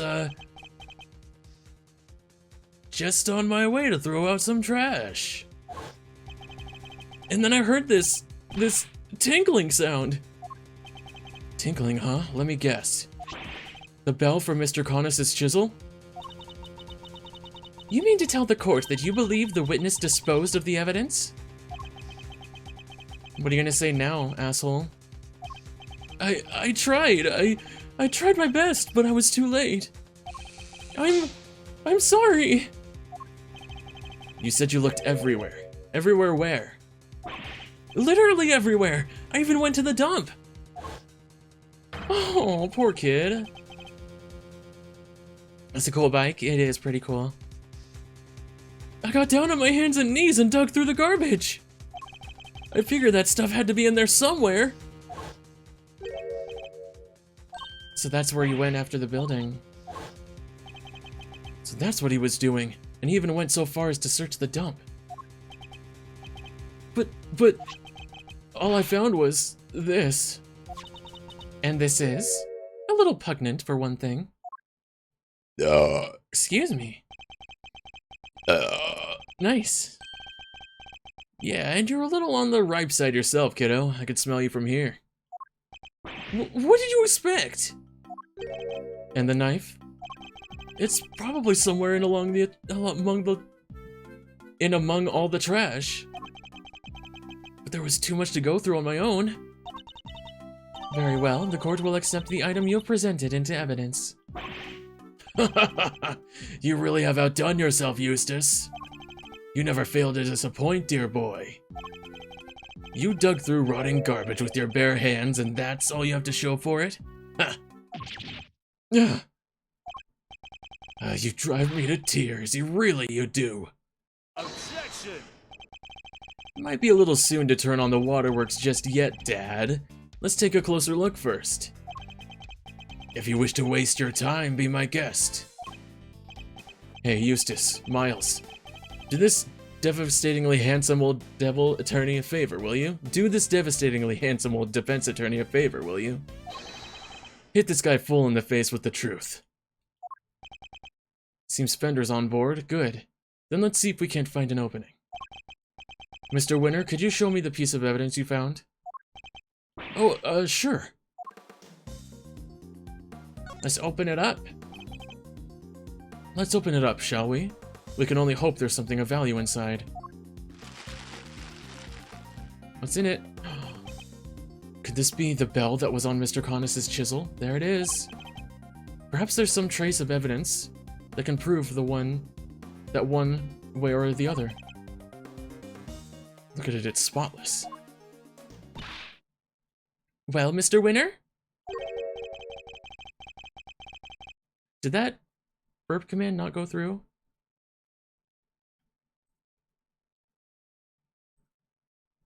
It's fine. It doesn't matter. I'm still logged into Stream Elements, so it should be fine. Do tell, was there anything interesting inside your little scrap of paper? Ugh.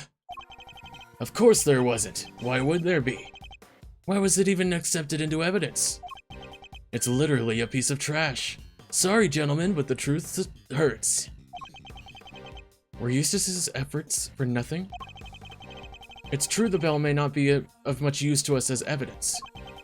Nonetheless... Come on, Edgeworth, we can't give up yet! As calm and collected as ever, I see, Miles. Unlike my poor idiot son there. Are we to assume that the prosecution has nothing more to say on the matter? Very well. Objection!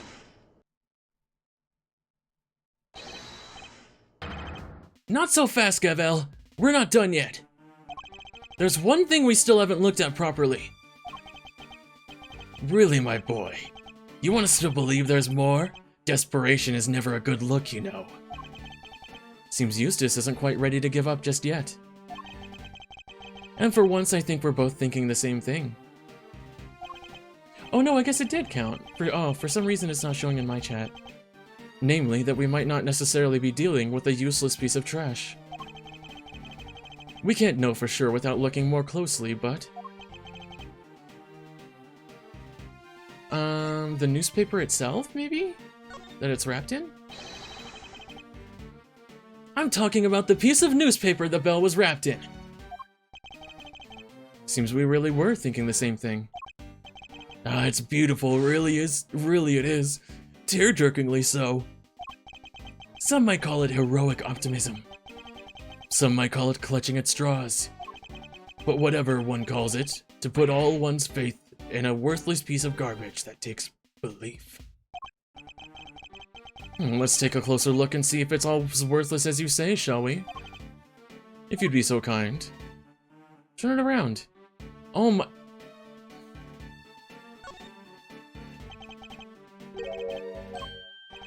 Excelsius is the biggest idiot ever. And look, it's covered in some sort of oil. Judge Gavel, I'd like to have this examined for fingerprints. Could I request that you call on somebody from forensics? Very well. Summon a technician right away. I have the results, Your Honor. It's been confirmed that these are finger marks. Yeah, I think we all saw that.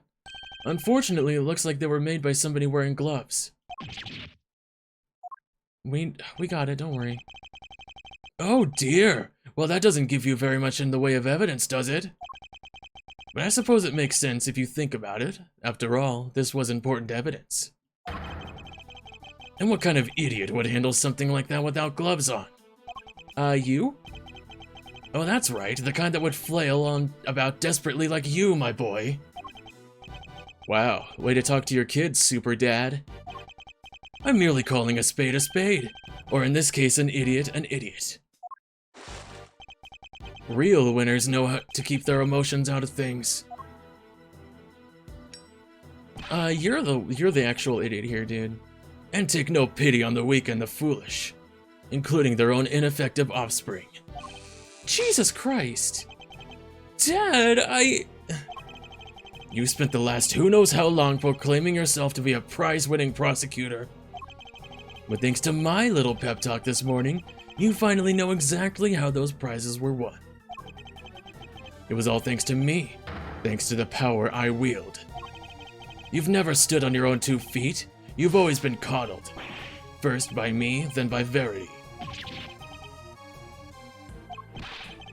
Oh, dry your garbage-smelling tears. Garbage-smelling? Not that it's a stench that doesn't suit you. Even if it does make me turn up my nose in disgust. Objection! No, you're wrong! I am, my boy? Wrong about what? I'm not the one that smells. You are! What did you say? Yeah, you smell. And you don't even realize it. You couldn't hide it even if you wanted to. Edgeworth, take a sniff right there, where the finger marks are. You want me to smell it? Is that oil? Yep, and I know where it came from. Wait, I know it from somewhere too. The smell of engine oil in here. That odor tells us something. Something important. It tells us exactly who threw this piece of evidence away. Come on, Eustace, you can do it. But I guess my dad's right. I guess I'll never be a real winner. I'll never be able to keep my emotions out of things. And I'll never be able to stand up to him no matter what he's done. Eustace, be strong. Remember what you told me. You said you were going to be different from your father. A different kind of prosecutor. And you are a prosecutor. We both are. That's why we're standing here in this courtroom. The prosecutor's highest responsibility is the truth. To see that it comes to light no matter what. We expose crimes and we see that their perpetrators are punished, no matter who they may be. So if you truly mean to continue on as a prosecutor, you know what you have to do.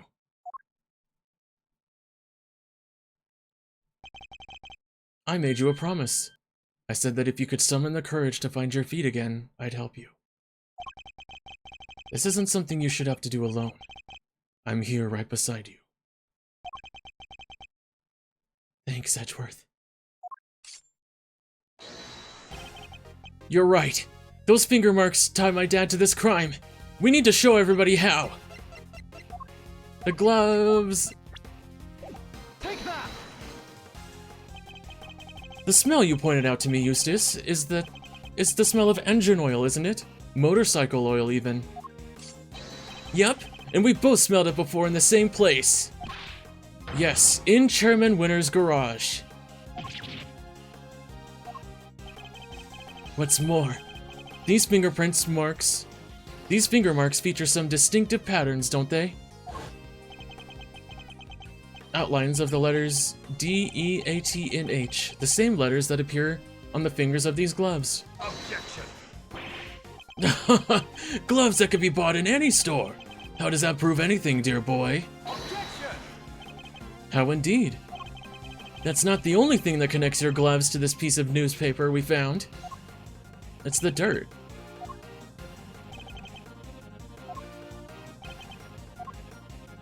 Take that! This right here connects the 2 pieces of evidence without a shadow of a doubt. It does? Wait. Oh, that wasn't it? Whoops.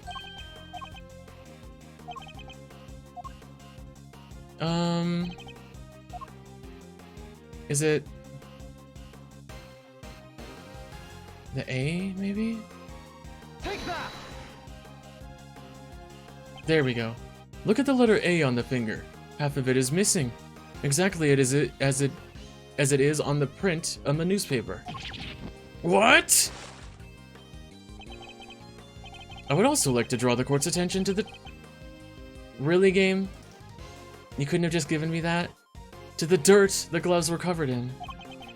I think it might be worth having its composition compared to that of the dirt on the newspaper. A match would make for even stronger evidence to the point that the print was made by Chairman Winner's gloves.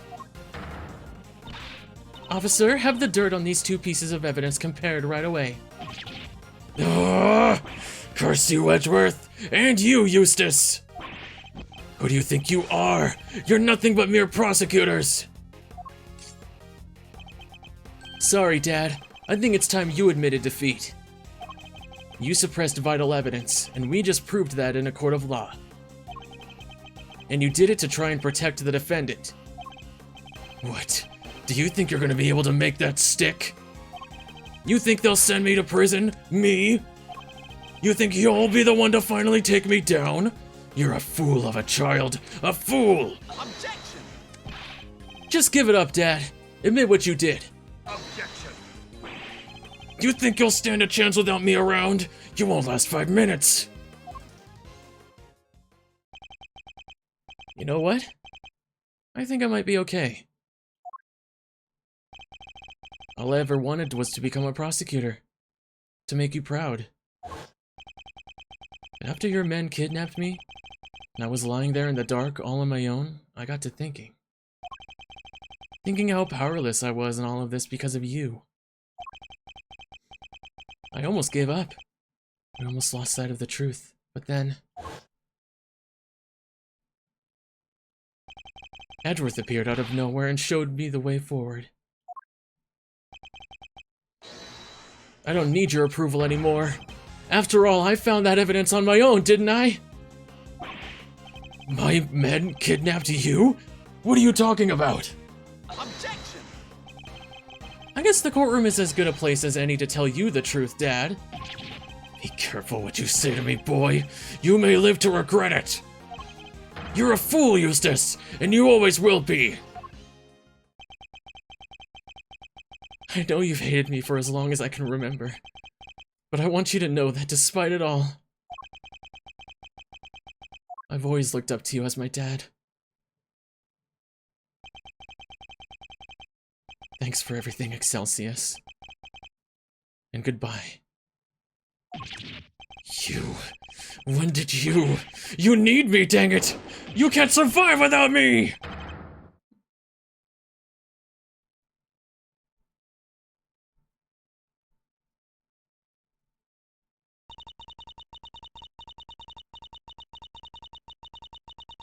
Finally, got rid of him, jeez.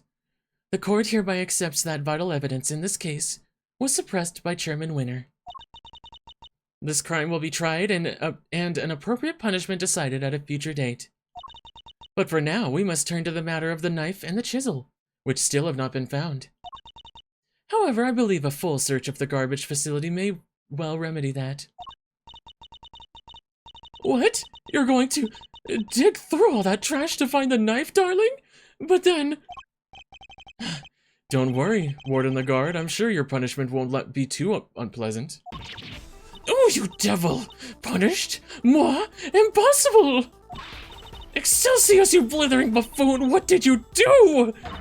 All your swaggering bluster about how they'd never declare me guilty, and now this?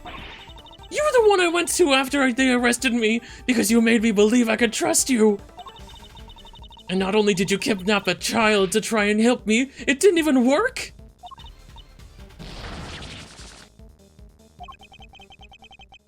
Damn. An unsightly outburst, to say the least, but an informative one, too, wouldn't you say, Eustace? Yeah, she really let some juicy info slip there, right? She did, right? Yes, she did. We really need to work on your confidence. He'll get there, he'll get there. Very well, then it seems we may be able to bring these proceedings to an end at last. Knuckle back! Dude! What? He wants to take credit. He's gonna try and say, like, no, you can't do that yet. Just like he did in the first game. Sorry, Judge Cavell. Your happy ending will have to wait. Langji says, the end of the trial is not necessarily the end of the matter. Who are you? Oh no, he's after her. Just a lowly low wolf investigator by the name of Shi Long Lang. And you have some sort of objection to these proceedings, I take it? Not really. Your suspect over there is guilty for sure. Guiltier than you know. Lang? Like the Lang from 12 years ago? Yep. Good to see that you're finally about to pay for your crimes. Even if it did take a while for you to get what was coming to you. Agent Lang, explain yourself. He's gonna try and arrest her, Gavel. Are you familiar with the SS5 incident? I certainly am. That happened 12 years back. Wait, 12 years? Is this a fourth case that's being tied into all this? Jesus Christ. Look, a lot happened, okay? This was all 12 years ago or more. My father and the president being friends, our family being the ones who kept him safe. He just changed one day. It was like he became a different person. Now he doesn't trust the police one bit. Could this all be connected to Agent Lang's father and his relationship with the president somehow? Fifi Lagarde and Excelsius Winner, in the flesh. I've waited a long time for this day. After all, you're the ones who threw my family name into the dirt. Are we to assume that you have some personal connection to the incident in question? I do, but I'm not here to talk about the past. Not yet, anyhow. Right now, I'm here for you, Gavel. Me? You and one other person. Oh, wait. Sean! You're both under arrest. On suspicion of having conspired to murder Di Zhengwang, president of Zhengfa. Objection! Where's your evidence, Agent Lang? Not so fast! All in good time, Mr. Prosecutor. We haven't even started our investigation yet. I want my suspects on the scene with me while I look everything over again. What have you uncovered, Agent Lang? I need to know. If you've got a problem, you're more than welcome to tag along. Oh, that's nice. Oh, believe me, I will. You better speak up, kid, if you know something. The end of the trial is not necessarily the end of the matter. We certainly haven't come anywhere close to solving the mystery of the president's murder. Or uncovering the truth behind these so-called monster sightings. Jeez. How long is this case? Our figuring out who that was on the phone. Yes, I'd say the matter is far from over yet. Ah, to be continued. There we go.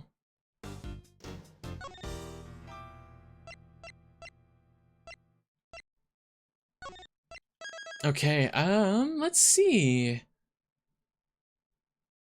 I'm gonna see if there's gonna be an okay stopping point, in this next segment. We'll keep going a little bit more. Let me plug in my phone first, though.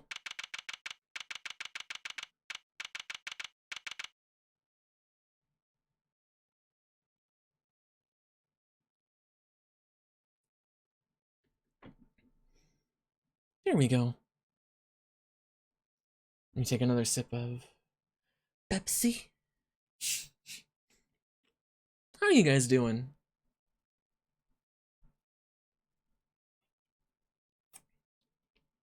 Hi, Skelly, by the way. Oh, you like the dog? Yeah. Her, actually, Skelly, her whole coat that she was wearing is made up of small dogs.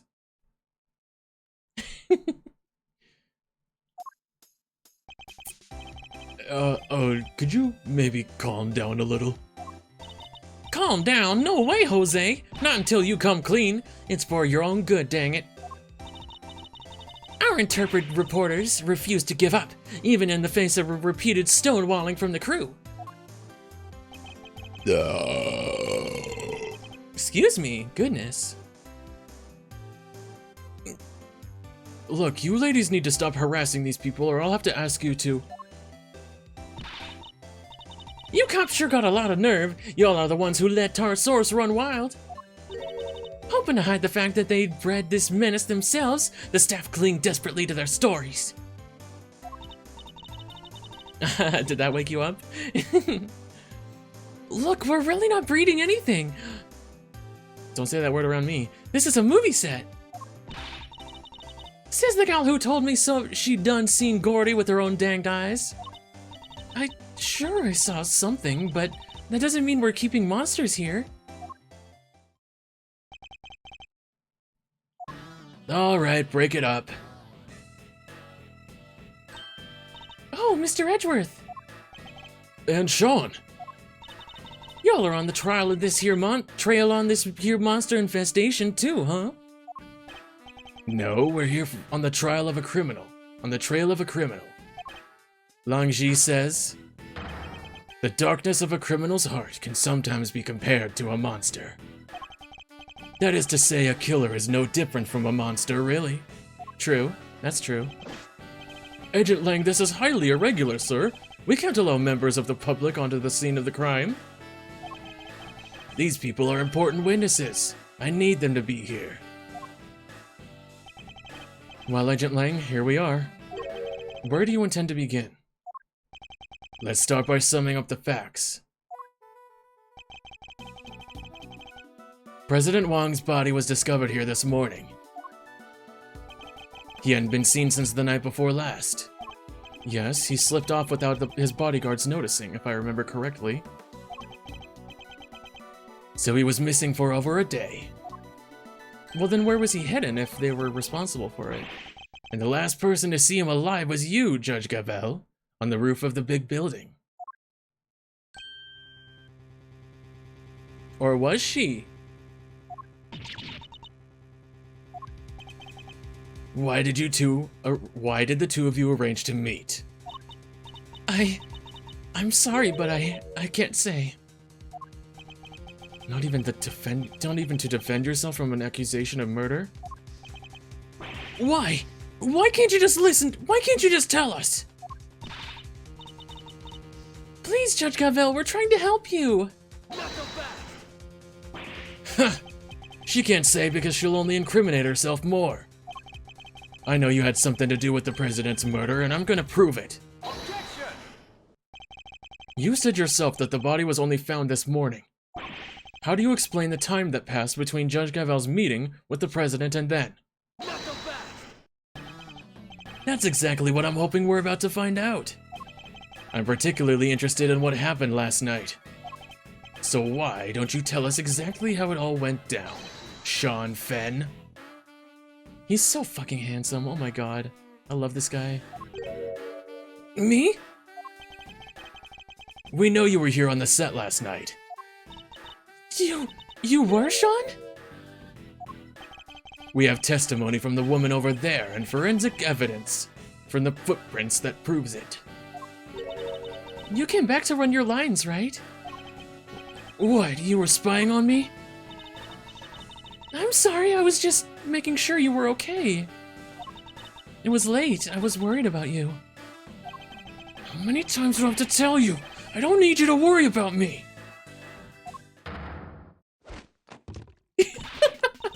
Sean, that's no way to talk to an adult. She was trying to look out for you. Apologize this instant. Oh, the MILF is coming out. Sorry.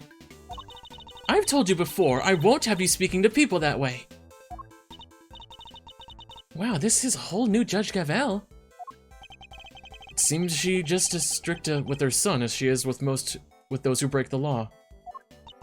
Are you listening to me? If I've told you once, I've told you 1,000 times. You must. Oh, she yapping. She yapping? Oh, this is good. This is good. I like this. And I want you to remember that, alright? Can we get on with the investigation now? Oh, of course. Forgive me. I don't think I've ever seen her so passionate about anything. I guess Judge Gavel, the mother will take a little getting used to. The MILF. Are we to understand that you're accusing Sean of being involved somehow, Agent Lang? I just want the truth. I need to know why the president was killed. And by who. And I don't care what it takes, I'm going to find out. I guess it makes sense for him to be so determined. The president was practically family to him. Alright, Sean, perhaps you could tell us what happened last night. Fine by me. I got nothing to hide. Or do you? You seem pretty hesitant, kid. We had a bad day yesterday. We messed up a couple takes. We were scheduled to shoot the same scene again today. So I thought I'd put him some extra practice. And that's what I did. It's that simple. It's not like I haven't done it before. It was fine, nothing happened. You've been rehearsing late at night again? But when I called you yesterday evening, Sean, you said you were at the hotel. You called him? Around what time? It must have been 11 p.m. or thereabouts. It's one of our rules. When Sean stays away from home, we have to speak every night. Oh, that's kind of cute. Yeah, well, I wasn't at the hotel. I was here on set.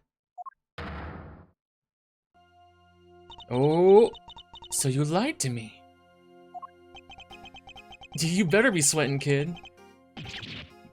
Sorry. Ooh, now she's mad?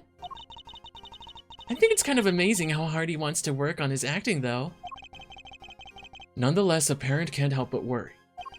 Her child alone late at night, anything could happen to him. And indeed it did. He got himself entangled in this case.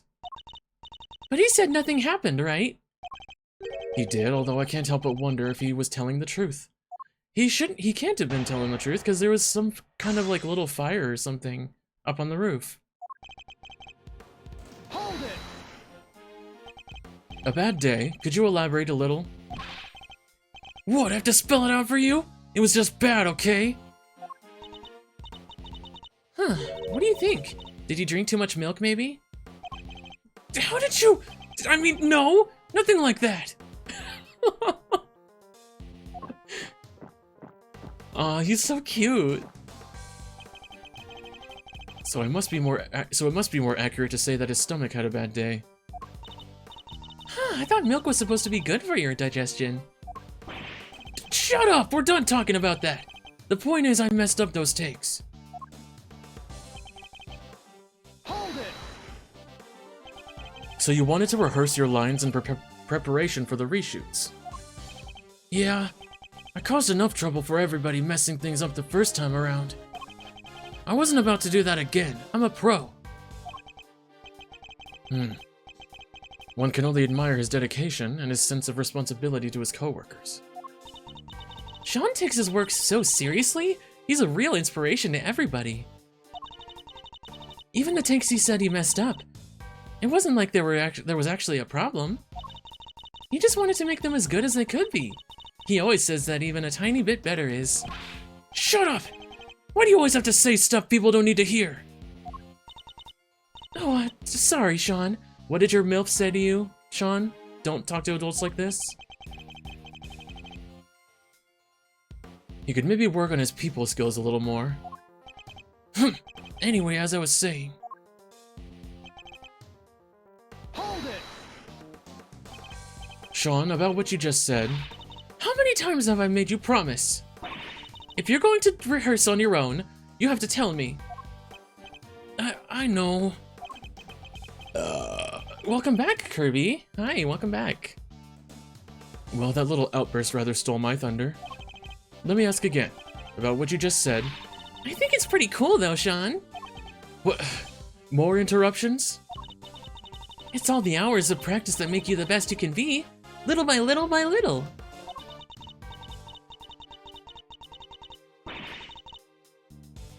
Oh, macaroni and toast? Nice. Oh, speaking of milk. This kid drinks a lot of milk.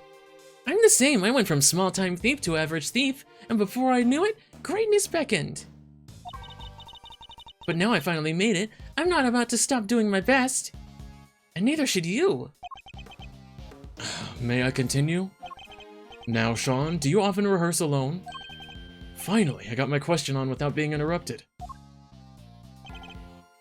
Hold it! Are you sure about that? What do you mean? Of course I'm sure. It was just a regular evening, nothing out of the ordinary. Huh? Huh? A regular evening? How can you say that? Somebody was... Okay, he's just a child. It's a boy. It's a cowboy. You mustn't be too hard on him. Nothing happened, really? Nothing to do with the case anyway. At least that's what it sounds like he wants us to believe. Hey, whoa, careful. Careful with that. He's only 13, careful. But wait, don't we have some evidence related to that, what happened last night? Yeah, just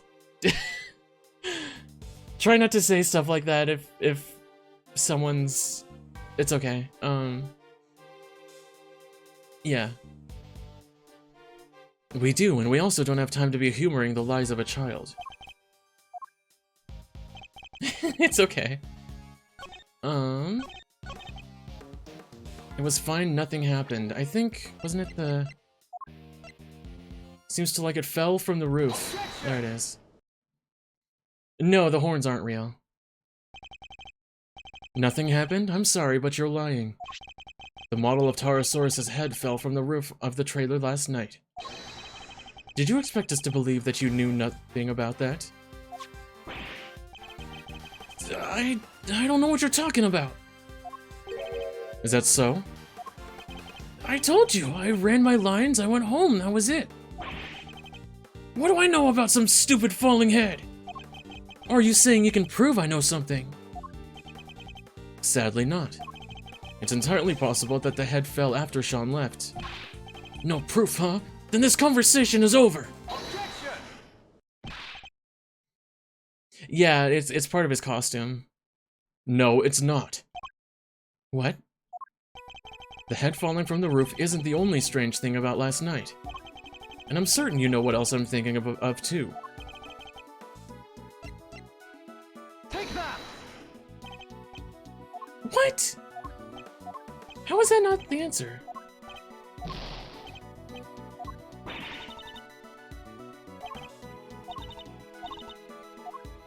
What other unusual occurrence happened yesterday evening? Oh, wait.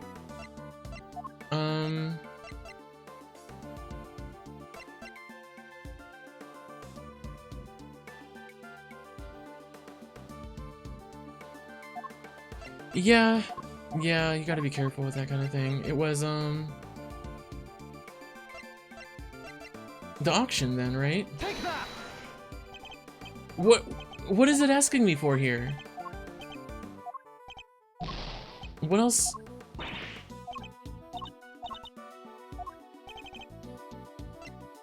The footprints? Take that! Oh my, are you serious? Wait, that's... How did you... That's right, your rehearsal tape.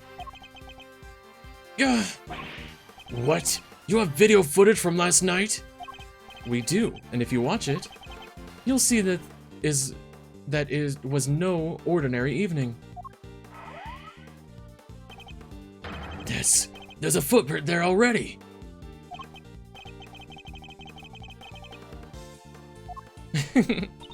Oreo. Sean, why would you keep this from me? No reason. Liar! That stuff might work on your mommy, kid, but it's not gonna work on me. Why did you hide the tape? Sean, you have to tell us. You? Look, I just didn't want anybody to see me rehearsing, okay? I don't like it. Thank you for the hydrate and head pats, Dad.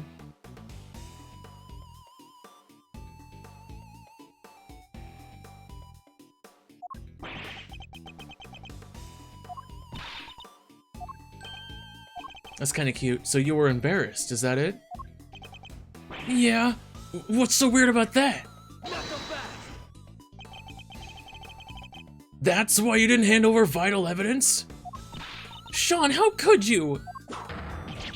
Ah! Oh, give me a break. You know about it now, don't you? Sure, the footprint was there, but I just ran my lines and went home. That was it.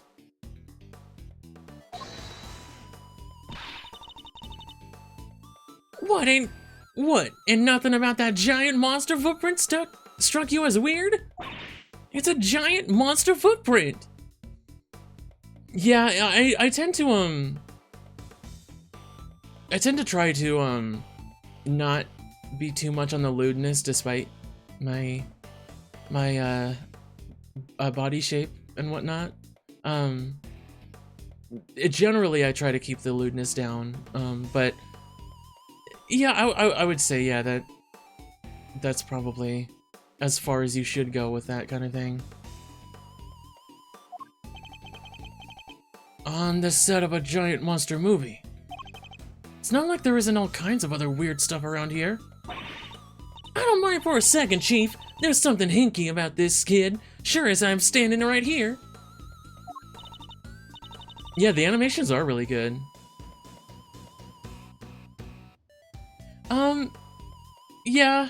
Yeah, right around there. Like, no more than 5 out of 10, I would say. At the absolute most. Dang Skippy there is. He's hiding a scoop under them there horns, or my name ain't Lotta Heart. Oh, shut up, both of you. I'm done talking. Hold it right there. What is it, Agent Lang? So it's just as I thought. Thanks, Mr. Prosecutor. This footage of yours backs up my theory nicely. What? There was something on that tape? Yep, look closely. See the costume up in the top left? Yeah, it's unzipped. Oh yeah, the Taurosaurus suit. Yeah, that's kind of more around the vibe that I'm okay with, Kirby. Something different. Do you see it? The zip on the costume? Yeah. I'm not sure. He's just kind of hanging out and looking a little saggy. Oh, and the zipper on his back is done up tight? The zipper? Huh? That's... So he's trying to say that the two of them hid the body in the costume? Yeah, I guess you all see it now, right? But that doesn't explain the time of death difference. On the tape, the zipper is wide open. Why? Because somebody's inside the suit, that's why. Mr. Powers, that's Zipper. What can you tell us about it? Oh, well, we always close it up tight when the suit isn't in use. That's right, Mr. Prosecutor. And do you remember something else I said not long ago? Let me refresh your memory. Push the president off the building and then they hit it somewhere. Yeah. You're saying the body could have been hidden in the Taurosaurus suit? Oh, okay, Kirby Oreo. It was good for you to stop by, thank you. That's exactly what I'm saying. Isn't that right, Gavel? You pushed the president off the roof just like I said. Then you hid his body inside that costume. I most certainly did not. Protest all you like. I'm not gonna believe you. You're the only person who could have done this. Objection! I thought we already proved that would have been impossible. The movie set was locked at the time. There's no way Judge Gavel would have been able to get in here. Whoops. What if she had an accomplice? I've got a little theory for you. I think you're gonna like it. Yeah, like his body wouldn't be the way it is if he fell from 51 floors. What if Sean was waiting down here when Gavel pushed the president off the roof? He would have been covered in blood. If the two of them were working together, the problem of the lock goes away. Then they work to hide the body together too, by dragging it over to the Taurosaurus suit and stuffing it inside. That's still not gonna prove anything with the time of death. You think the murder was really that carefully planned? It was the assassination of a world leader. It could only have been carefully planned. Overruled. To suggest that Sean could have been involved in this is unthinkable. Not so fast. You're my prime suspect. What makes you think I'm gonna listen to a word you say? But what about motive? What reason would either of them have to kill President Wang? Who knows, but we'll find out soon enough. Yeah. No, his body would have been, like, not recognizable. She was the last one to meet with him, and she won't tell us why. Pretty darn suspicious, even you have to agree with that. Judge Gavel, I don't suppose I can convince you to share any more details.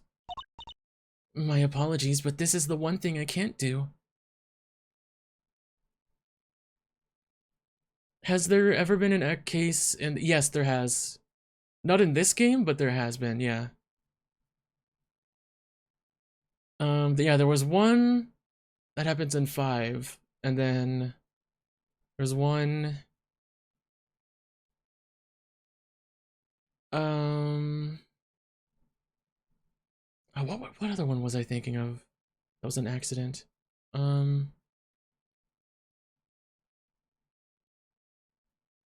Oh no, the one I'm thinking of, it wasn't.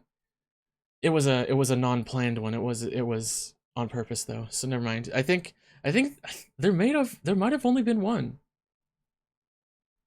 so far.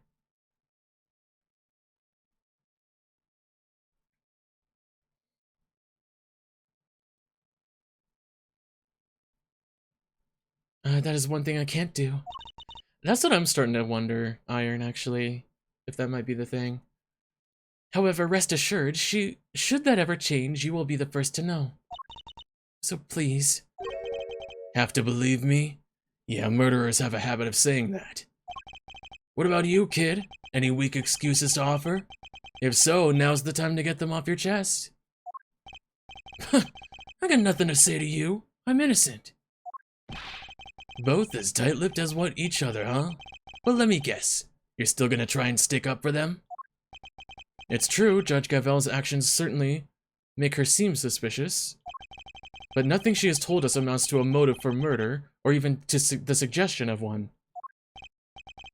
No, and like I said, I'm leaving motive aside for now. For the moment, I'm focusing on means and opportunity. And for my money, these two had to be working together for this little plot to succeed. You go succeed, dude. Hold it.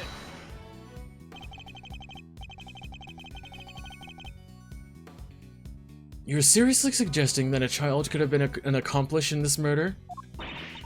Look at him, he's still in elementary school. No, he's not, Kay. There's no way a kid that young would be involved in something like this. I think I mentioned that he's in junior high, right? Not so fast. Langji says,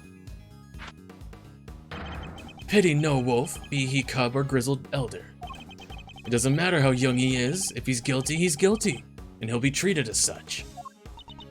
Wow, wolf cubs have it hard, huh? I'm surprised at you, Mr. Prosecutor. You're saying he deserves mercy just because of his age? Of course not. I'm saying that there's no way he did this, and I'm gonna prove it to you.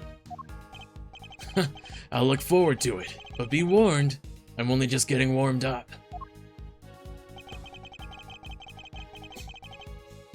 Yeah, no, he is 100% unlawful in this right now.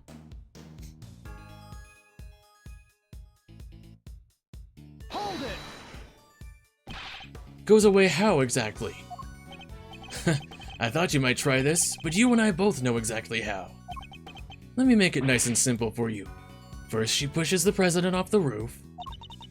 Pushes, okay. Then the kid opens the combination lock because he knows the code. Yep, kids opens code, no, knows lock, gotcha. No, okay, the other way around. And that's it, it's that simple, no more lock to worry about. And no more objections about her not being able to get in because she didn't know the code. that would explain away the problem of the lock, it's true. Thank you for your clear and incisive explanation, Agent Lang. Please continue. I will, and hopefully this next part will shut you up for good. Hold it! But if the two of them were working together, why would they need to hide the body for a full day? Knock them back! Well, look at the situation right in front of you. Thanks to their little ruse, we're still puzzling over what they were up to even now. But if you'll let me speak, I can clear up this whole mess once and for all. Ready? Good. So like I was saying, they worked together to hide the body. By dragging it over to Tars, that's not gonna change the time of death, dude. The video footage doesn't show the inside of the suit. You can't say for certain that there was a body in there at the time, can you? Maybe not, but we can take a look right now. Let's open it up and see what's inside. I'll put my money on us finding proof that it was there.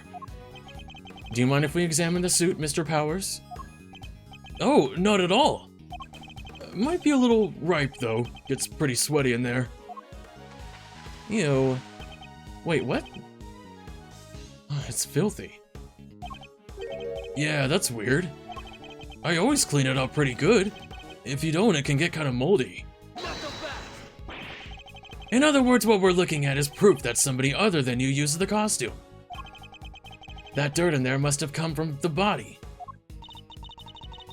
I guess the president was lying right in the middle of that footprint. He probably would have gotten pretty dirty. Exactly. Well, everybody happy? No. The inside of the suit is covered in dirt. Must have been from when the body was hidden there. If the dirt is from when the body was hidden inside the suit, we're assuming that it came directly from the body, correct? Huh, what are you even talking about? Of course we are. Where else would it have come from? It really is pretty filthy in there, huh? The dirt got everywhere. Especially around the part where the chest would have been. The chest? I think that might be an important clue. Okay, so...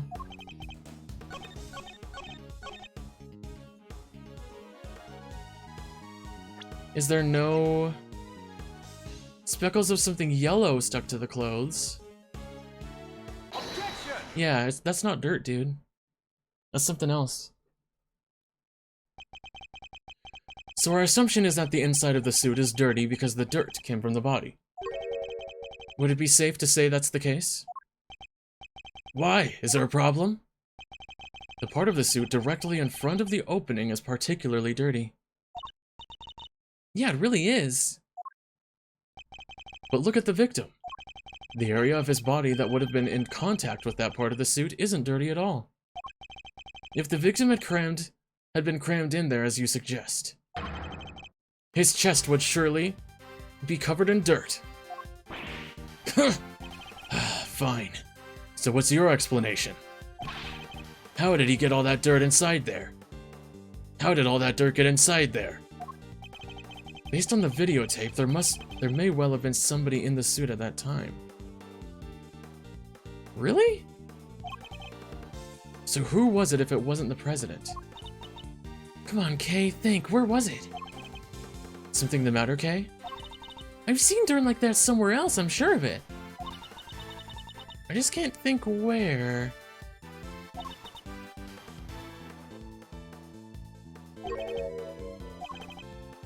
Are we saying it was Excelsius in there?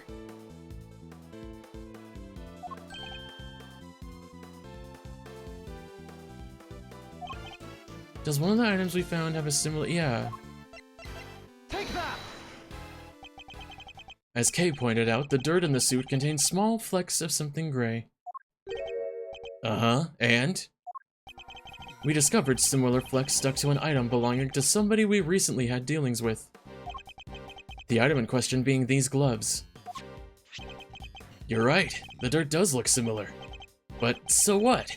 What are you saying with this? What are you saying this stuff is? What exactly are these gray flecks of yours?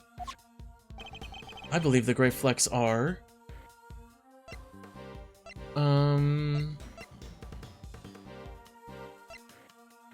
concrete? Whoever used these gloves made the footprints? Surely they're flecks of concrete. Oh, like all the little broken up bits around the footprints, you mean? Exactly. And who did the gloves on which we found similar dirt and gray flecks belong to? Chairman Winner! We found them in his garage. But why would he? Yeah, and he had a shovel too. We visited the garage at his home earlier today. Mechanics gloves covered in dirt. A sledgehammer and a shovel too. Why would he be doing that then? Why would a pair of mechanics gloves be covered in dirt?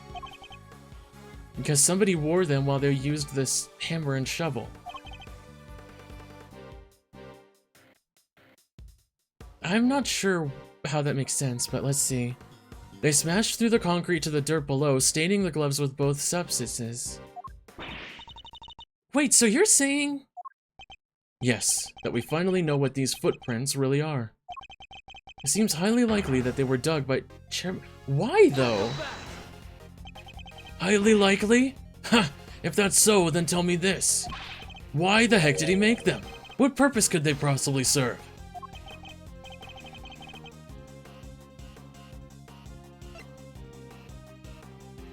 He buried the evidence here. Oh, wait, no? Or was... Well, what would he have been digging up then? If our Raincoat fellow is to be believed, Excelsius may have been blackmailed. Oh, that's right. He would cut the chain on the side of the fence entrance and get access from there. And then... footprint.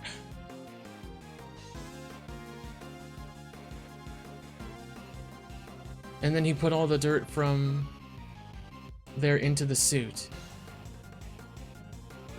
That's right, yeah, he was blackmailed a bit, wasn't he? When he found what he was looking for, he bagged it up and filled in all the holes. Ah, but then Sean must have shown up, right? I think he did, yes. Chairman Winner would have had to find a hiding place. And the Taurus suit...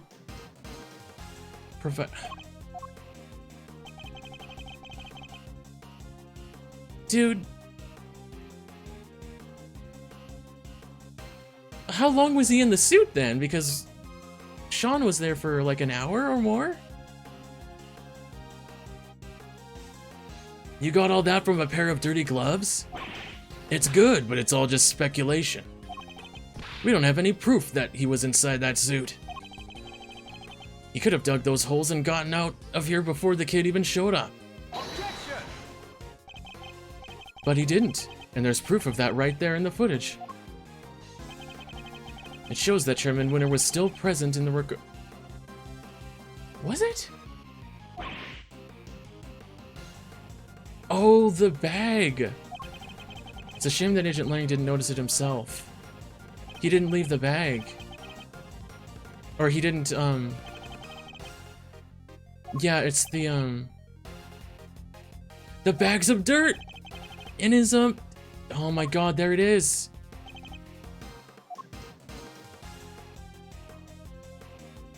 Take that! How long was he hiding there for, though? Look at the bag next to the Taurosaurus suit. We saw the same bag in Chairman Winner's garage. The same bag, the dirt on the gloves. That is to indicate a connection, surely. What was he blackmailed for, and by who? I think that pretty much seals it. It was Excelsius Winner in the suit. And if he was in there, the president's body can't have been.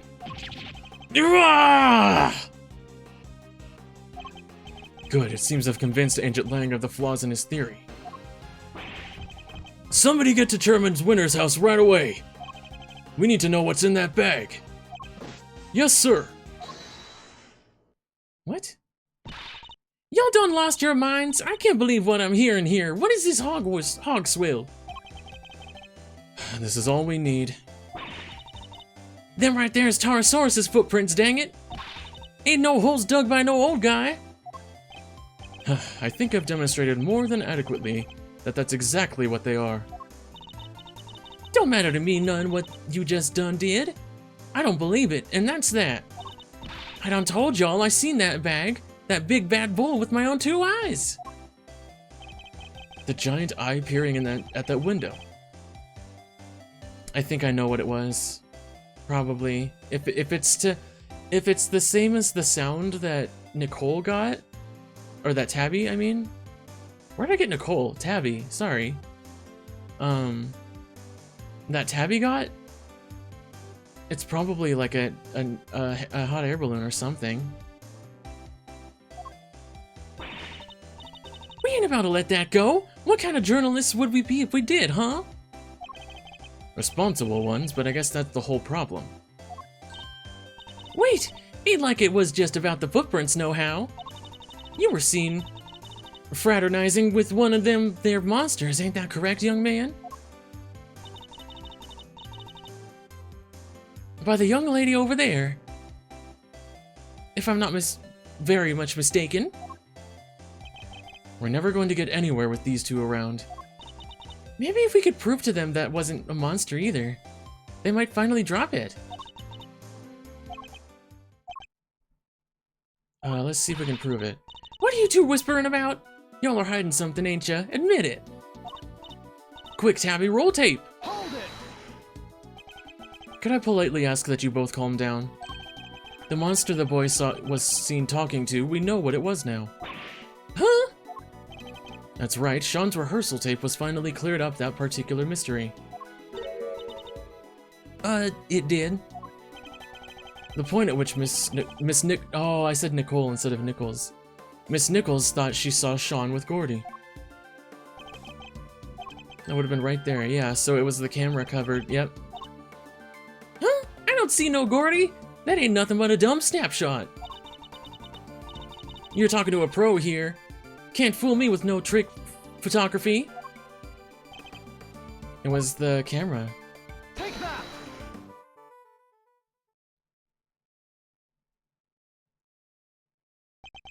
That's right, it was a camera crane. This is what Miss Nichols saw, not Gordy. What? Sean's rehearsal tape was shot from a noticeably elevated viewpoint.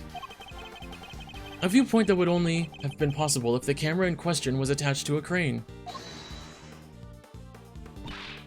Bull, how the heck would she make a mistake like that, huh? Objection! How indeed, Miss Nichols. Yes? You told us that you think you might need new glasses, didn't you? Yeah, my eyesight got way worse all of a sudden. And I imagine that when you thought you saw Gordy, he was quite heavily shrouded in darkness. That's right, I only saw a silhouette. But you done told us! Skin like an enormous worm? You said it! Y'all about to try and tell us your precious crane up it grew skin somehow? Ain't even no flesh on them there metal bones, let alone skin. You're entirely correct, of course, about the crane, as it was in this particular picture anyway. It was raining at the time, wasn't it? I knew you were a scoop hater, but this is plumb crazy. You want Tabby and me to starve, is that it? That wasn't my intention at all. But I do think it's time I finally put them both out of their misery. Gordy's skin is the cover. Miss Nichols told us that it seemed likely to rain last night. That never happened in the end. Oh, it didn't happen, but it was likely. I think Sean may have covered the crane with rainproof sheeting nonetheless. And that, my intrepid young reporters, is what Miss Nichols mistook for Gordy's skin. Oh my god, that's such a cute animation. Ah, heck! Well, Sean, am I mistaken? You see everything, don't you? Gotta say, you're pretty amazing. I'm sorry, Miss Hart, but Miss Nichols' monster was no such thing. It was simply a trick of the light. And just like that, the dream dies again. Chief? Hey, I think that may have finally shut them up. I thought the kid was holding out on us. But it seems I could have maybe been a little wrong, maybe? Alright, we know what the so-called monster was now. Everybody happy? Everybody except those two. Agent Lang! I was right. Pretty sure I predicted that. I think I did too, yeah.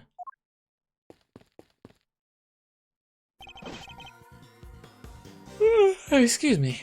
The President's autopsy report is out, sir. It is? Let me see it. It's gonna say he was crushed by something. Yeah. Death was due to full body contusions and bone breakages caused by extreme pressure from above. So we have our cause of death. He was crushed. Just as we thought. Okay. Test results still haven't come back from the yellow substance found on his chest. But they did find gunshot residue on his right hand. Gunshot residue? Guess he was a kid at heart, huh? Oh wait, what did she say? Oh, gum shop. No, gunshot residue, K. It's a substance left behind when a firearm is discharged. Its presence indicates that the President may have used a gun. Really? But we didn't find a gun anywhere, did we? Indeed not, which makes the residence something of a riddle. The residue something of a riddle. We'll need to read that report carefully. Well, Agent Lang, this clears one thing up, at least. The President didn't die from a fall, which means he wasn't pushed from the roof of the big building. He was crushed by the falling Taurosaurus head. Is that? Oh, that's on the screen. Okay. Just as we said he was. Guess I have to accept that now. Fine. You were right. Amazing! So does that mean Judge Gabel isn't a suspect anymore either? Surely it must. Both the cause and time of death rule her out. She met with the President the night before last. But the autopsy report puts the time of death at around 11 p.m. last night. Wait. Oh. Contusion. Okay. Thank you for the hydrate, Scally.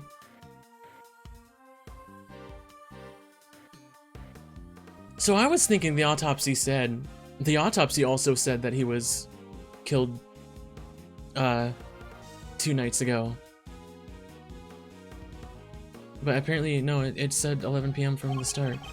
And we know that the Taurosaurus head fell around then, too. The facts all line up perfectly. Phew, what a relief. Sorry, it might be a little too soon to celebrate. What? Sure, I think we can accept that the falling head must have been what killed the President. But that begs the question of what could have caused it to fall. Or who. We know it happened late last night, so we have to think about who was here at the time. Overruled. What are you getting at exactly? You can't mean... I'm afraid I do. You did it, didn't you? Sean?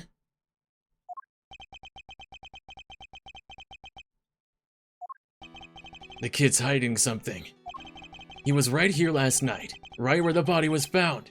He saw the footprints. And yet he wants us to believe he knows nothing about what happened? That's a big ask, Shirley. Objection! Ah, God, sorry. I'm so sorry, I didn't mean to yawn that loud. We haven't yet established if the footprints had anything to do with the murder. So if he did see them, even if he did see them, that doesn't mean he was involved. Maybe not, but his face tells me different. Dang, even the milk is sweating too. As does the fact that he's shaking like a leaf. It does seem like Agent Lang might be onto something, but I don't think Sean's going to talk. Fine, keep your mouth shut, kid. I have a better idea. Why don't we let your tape do the talking? What exactly are you planning, Agent Lang? The police have some pretty sophisticated image analysis tools these days. You would go to such extreme lengths to see my son convicted? I am starting to get a little tired, actually.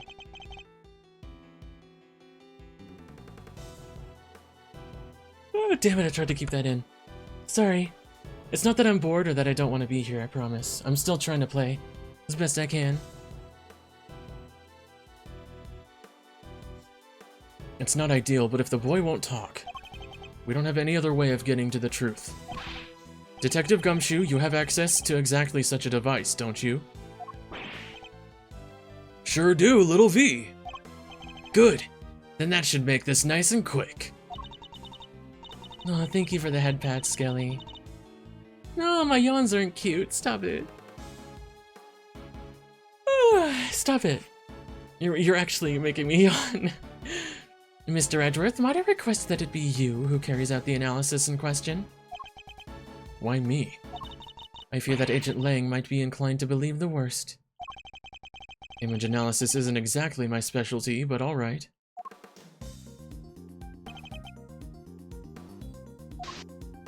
Let's see.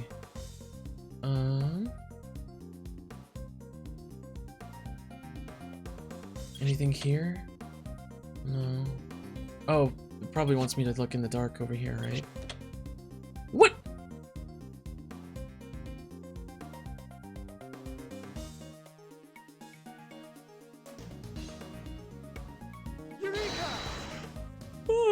Stop! Stop! What the? What is it, Mr. Edgeworth? Let me see, let me see. What?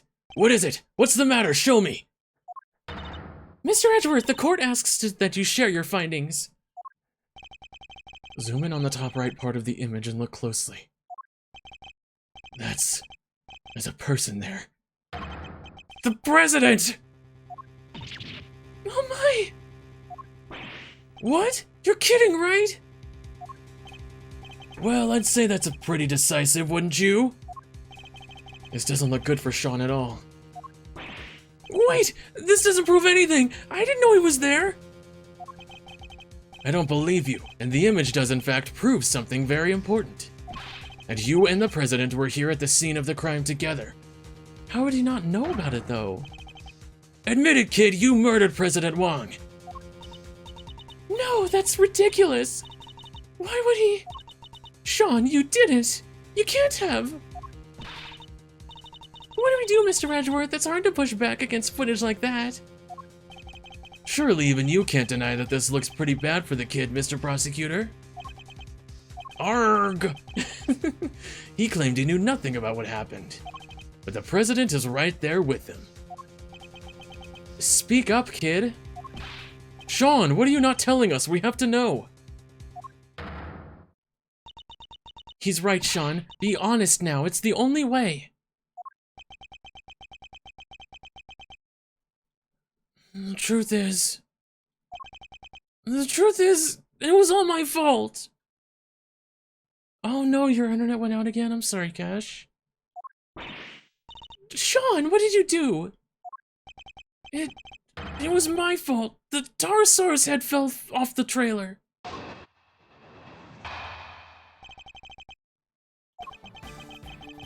I went up on the roof of the trailer to prep the kit I was using, and I turned on the heater while I was there. I must have left it burning when I came back down to run my lines. Then my mom called and I left the set to go talk to her. When I came back after the call, the Pterosaurus head had fallen from the roof, and the president was just there lying next to it. And you didn't tell Mom? You didn't tell anybody that you saw that the president was there? Dude. No. We did find evidence of a fire having broken up on the roof. It was just a tiny one, so I put it out myself. So we're saying the president died because of Sean? If he did, that would make this whole thing just an accident. What did you do with the head after you found it on the ground? I took it apart, carried the pieces up to the roof, and put it back together again. Knuckle back! You're saying you put out the fire and moved the head back to where it fell from? In other words, you tried to cover your tracks. You're a real piece of work, kid. It's not like I did any of this on purpose! I really did just forget to turn the heater off. Yes, and when the fire had burned through the legs, the table would have collapsed, and the head would have fallen down onto the ground below. You're right! The fire caused the head to fall. Indeed, and I also happen to have an idea about how the fire may have started. Those cans of paint thinner by the heater are pretty flammable. Nobody moved the paint thinner? Knuckle back! And you swear it was an accident? Seems a little convenient. What was the president even doing here in the first place? How the heck am I supposed to know? I didn't see anybody, I swear. I still don't believe you. Why would President Wong come to a place like this in the middle of the night? His reasons for coming here are something of a mystery, it's true. He met Judge Gavelle up on the roof 2 nights ago. But he was also here on the movie set last night. Did he come to meet Sean? I think we'll need to go over the body's statement very carefully indeed. The boy's statement, sorry. Hold it! You're a fit and hearty young man, Sean. It's spring now. Surely you didn't really need to fire up that stove. Overruled! He's a fit and hearty young man who needs to look after himself. Objection! Oh, Mom. Really, Your Honor? But it's if he resorts to such measures, even during warm weather. Seriously? You two are going to argue over something like that right now? Ugh. He's right, of course. You've made your point, Sean, but I've told you before to watch how you talk to people. I think he was criticizing you as much as he was me, Your Honor. Yes, Mom. Anyway, where was I? Must have left it burning? You left it burning? You didn't think to check before you came back down to the lot? I meant to, but I was thinking about my lines in the scene and everything else. It's not my fault I forgot! Everyone forgets stuff! I sure do, so much stuff. I leave the air conditioner on in Mr. Edgeworth's office and the lights. I forget that he told me never to jump off the ladder of his bookshelves and make prank calls. But the one thing I would never ever forget is to do is turn off an unattended heater. Please, Sean, go on. Go on. She's a lot, huh? Anyway, as I was saying. Hold it! It was the middle of the night, and the set was deserted. Why did you need to leave in order to talk to your mother? I forgot I was supposed to talk to her. I got confused, I guess. I thought if I didn't leave, she'd find out I was out of the hotel at night on my own. That doesn't make sense. You know that, don't you? Fine. Look, the camera was rolling and the mics were all alive, okay? I didn't want our conversation on that tape where anybody could hear it. He was embarrassed about being recorded speaking on the phone to his mother. So I ditched the rehearsal and ran off set as quick as I could. Hold it! You pretended to your mother that you were back at the hotel during the call, correct? How come you couldn't tell her you were coming back to the set to practice your lines? Because she'd have phoned the hotel and asked them to send a car to get me or something. Overruled! Of course I would have! A child your age shouldn't be out on his own late at night. Anything could happen to you. Children really can't seem to see things from their parents' perspective, can they? It's true the other way around too, you know, Mr. Edgeworth. Alright, Sean, can you tell us what happened when you came back after speaking to your mother? Huh? Oh yeah, sure. So I came back and... The head had fallen. Were there any other signs that it was about to fall before you left? I don't remember. I was concentrated on my lines. But a fire had broken out on the roof because of the heater you forgot to turn off. Did you really hear nothing the entire time? No, I had my headphones on. Why? He had his earbuds in. I was playing the soundtrack to the movie to help me concentrate, and I was playing it loud. So, yeah, I definitely didn't hear anything. Except for the sound of your phone ringing when Judge Gavel called you. You know that cell phones vibrate these days, right? Anyway. The president was just lying there next to it. Did you notice anything unusual about the body? I don't know, it was dark. He suddenly seems even more reticent than usual. I don't think he wants to go back over that memory any more than he has to, Mr. Edgeworth. Did he notice the yellow stuff? I'm sure he doesn't, but is that really all it is? It was dark, but you knew it was a body nonetheless. He's hiding something. I'd better find out what. Most people would cry out for help if they saw somebody lying on the ground. And yet you didn't. Yeah, because what was the point? He was dead. So you said. What I'm interested in is how you were able to be so sure. Why were you certain that he was dead? He was lying on the ground and that huge head was right next to him. Didn't take much to figure out what must have happened. You couldn't have guessed that the impact would have killed him. How did you really know? I'll tell you how, because you checked. Ugh! Fine, I checked, okay? I was scared, but yeah, I went up to the body and I looked and he wasn't breathing. So I was right. But why try to hide that fact? There must be a reason. Could you tell me how the body looked at that point? I couldn't tell if he was dead at first. There was no blood or anything, so it was hard to be sure. Nothing on his clothes either. He was completely clean. But yeah, he wasn't breathing. So that's how I knew he was dead. Yeah, that's not true, dude.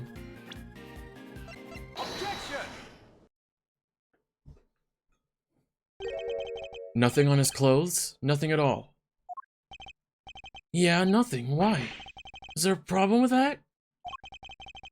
There's something you're clearly hoping that we've forgotten. What are you talking about? There isn't! That's not true! Unluckily for you, we remember it rather well. I'm talking, of course, about the yellow speckles on the president's chest. I love that his backpack is just full of milk cartons. You've studiously avoided mentioning them throughout your testimony. An absence I find suspicious, to say the least. I hope for your sake that you have a satisfactory explanation.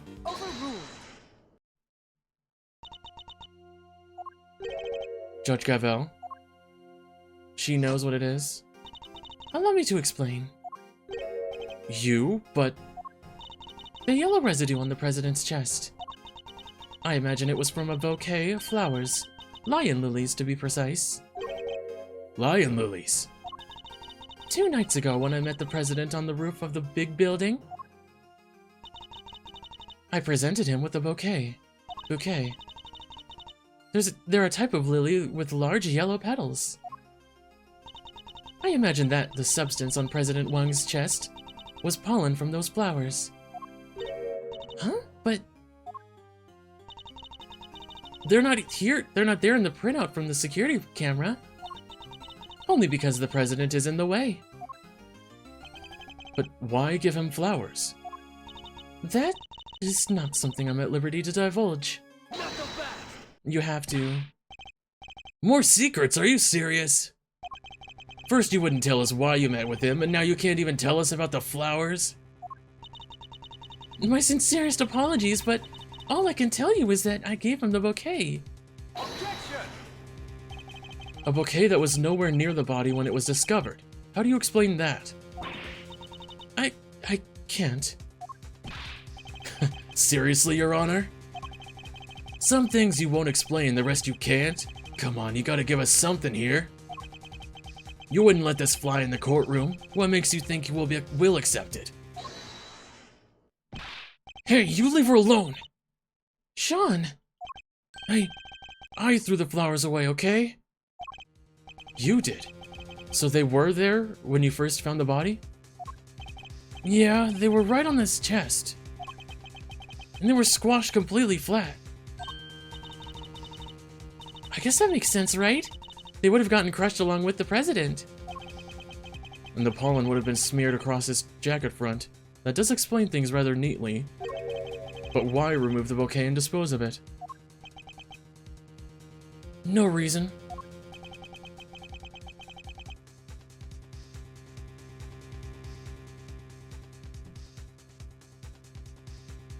He's almost as evasive as his mother. More secrets? They're quite a pair. Overruled.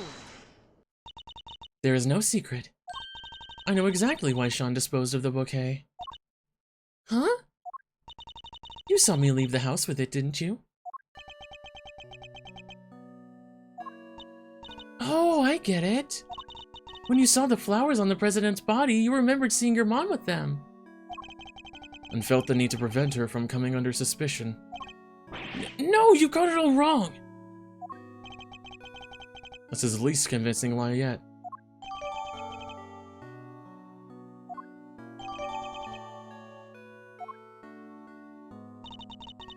I often decorate our home with lion lilies. I imagine that's why he remembered. So the flowers his mother was carrying showed up on the president's body. And because of that, he got rid of the bouquet and kept quiet about having discovered the corpse?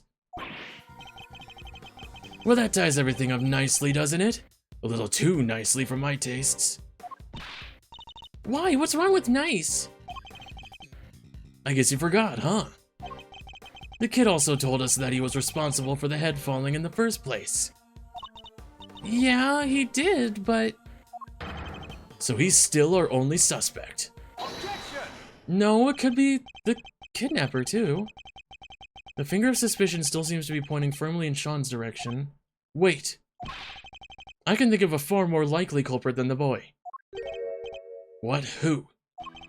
The person who was holding Sean captive until only a short while ago. Yeah, his kidnapper, maybe. That's right! We had to rescue him from a warehouse refrigeration unit down by the harbor. A refrigeration unit in a depot? Yeah! Where was that? Sunshine Depot? Oh, okay. Luckily it wasn't switched on. Poor kid might have frozen into a popsicle otherwise. He was doing his best to call out for help, which is how we found him. The sedatives had worn off by then, so he was wide awake and plenty loud. Sedatives? Isn't that what you were given too? Yep, we found the bottle on the floor of the unit. It was even the same brand. 3Z's, apparently it's super strong. Well, Agent Lang, surely that suggests that Sean is a victim, not a suspect. Somebody else was responsible, and I think they've been behind all of this. Oh yeah, and this secret mastermind of yours was here last night too? That, I can't yet say. It's not like you to be so vague, Mr. Prosecutor. Sadly, we just don't have anything to tie our mysterious kidnapper to the murder of the president. So is there anybody else? Somebody other than Sean who could have committed the murder? Probably, yeah.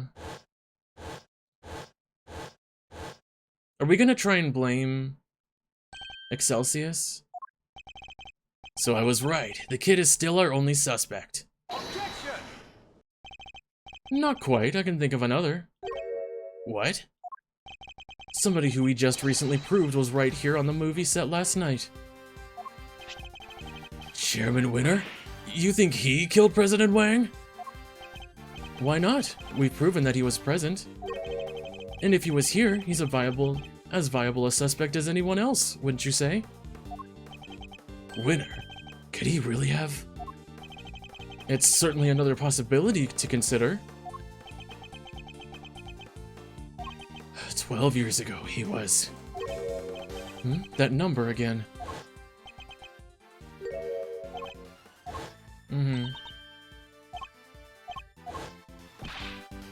Agent Lang, what happened 12 years ago? It's nothing to do with you. I think it has everything to do with me. It's clearly connected to this case. And you can prove that, can you? Go ahead, show me some proof that what happened 12 years ago has anything to do with this. Proof? Conus's bell? If you can't prove it, this conversation's over. Oh, I don't have it.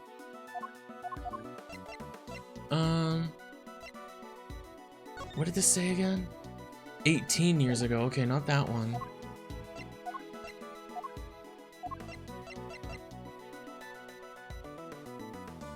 This is 18 years ago. Oh yeah, Gregory Edgeworth. Yeah, okay, not that one.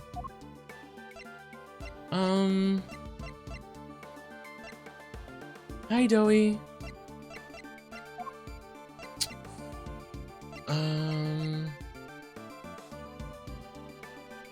Take that! The recording, right? Oh, come on, really?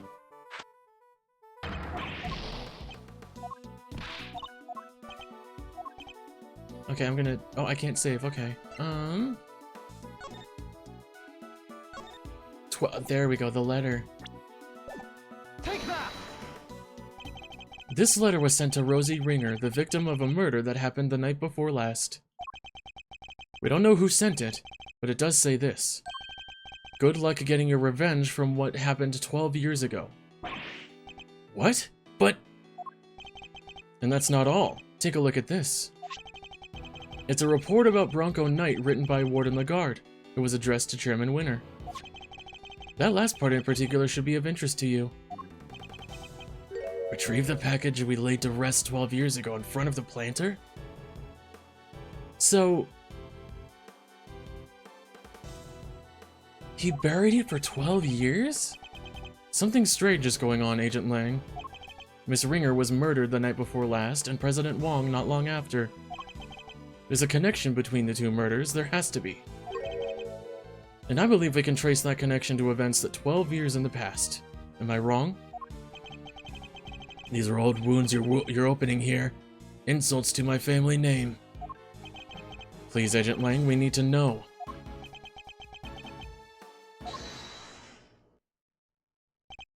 Who on earth was that? Oh yeah, he's 13. Huh? What are you all doing here? We came to find you, sir. We heard you were looking into the incident from 12 years ago. Idiots! I'm not your boss anymore. Get back to your duties right now. We can't do that, sir. What? You're disobeying a direct order? Please, sir, I'm begging you. We all are. You have to reopen the investigation into the SS5 incident. We know you can't let it go until you've figured out what happened, and we can't either. Well, Agent Lang, it seems your former underlings want the events of the past explained too. You think it's that easy? That you can solve the case just like that? I think we can. Together. Together? Alright then, offer accepted. Nice, then I guess it's my turn to step up. I'm sorry, Kay? You're looking into a case from the past, right? I just happen to have something that'll help with that. Oh, you mean Mr. Thief? Sure do. If you can give me the details of the incident, I can rustle up a little simulation for you. Sadly, we don't have the files relating to the case. Huh? How come? Access to those files is restricted. They're top secret. Really? Why? Beats me. Somebody must have something to hide. Even I've never seen them. Everything I know, I read in newspaper articles from the time. That's fine, just tell us what you can. Alright.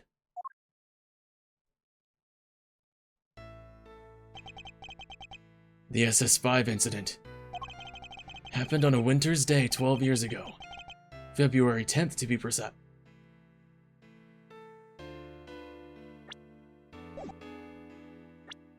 What date was the... Oh, December. Oh, and that was years ago, yeah, right. Your police received a call directly from the kidnapper. I've got the president of Zhengfa. So he was kidnapped? Yeah, SS5 is the official designation of the president's kidnapping case. The kidnapper wanted $100 million. $100 million? How much money even is that? More than you can imagine, it seems. The last person to see the president that night was my father. They were together at the embassy of Zhengfa until midnight on the 10th. And nobody knows what happened with the president after that until he was kidnapped.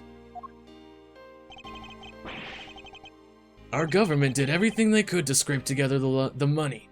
They were desperate to save him. And in the end, they succeeded. The money was handed over and the president came home safely. Are we sure it's the right president, though?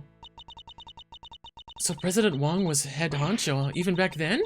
Wow, go Mr. President!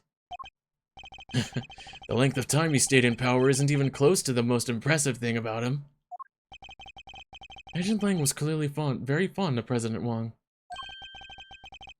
I assume the kidnapping was thoroughly investigated?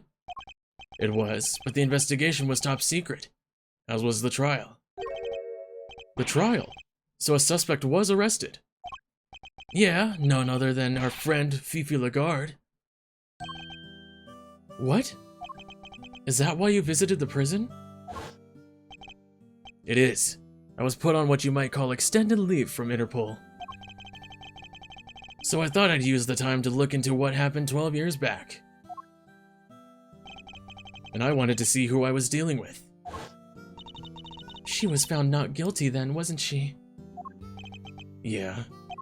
My father was in charge of the president's security at the time. But they held him responsible for the kidnapping and stripped him of his duties as presidential bodyguard. He stayed on the force, though, and he worked the case alone, until eventually he found a suspect. Lagarde. And if you thought she did it, there's no way she was innocent. But they declared her not guilty, and the case went cold. My father couldn't take it. He was broken, mentally and physically. Finally, he quit the force altogether. So he had solid grounds to suspect Warden Lagarde? He must have had evidence. He wouldn't have charged her otherwise. But I've never been able to see the materials from the case. Probably because she was working with, Winter that way back when, too, and he destroyed everything. I'm sorry, but that's all I know. What do we do, Mr. Edgeworth? This isn't useful information. This is useful information, but I don't think it's enough for Little Thief to recreate the scene. Is there really nothing we can do?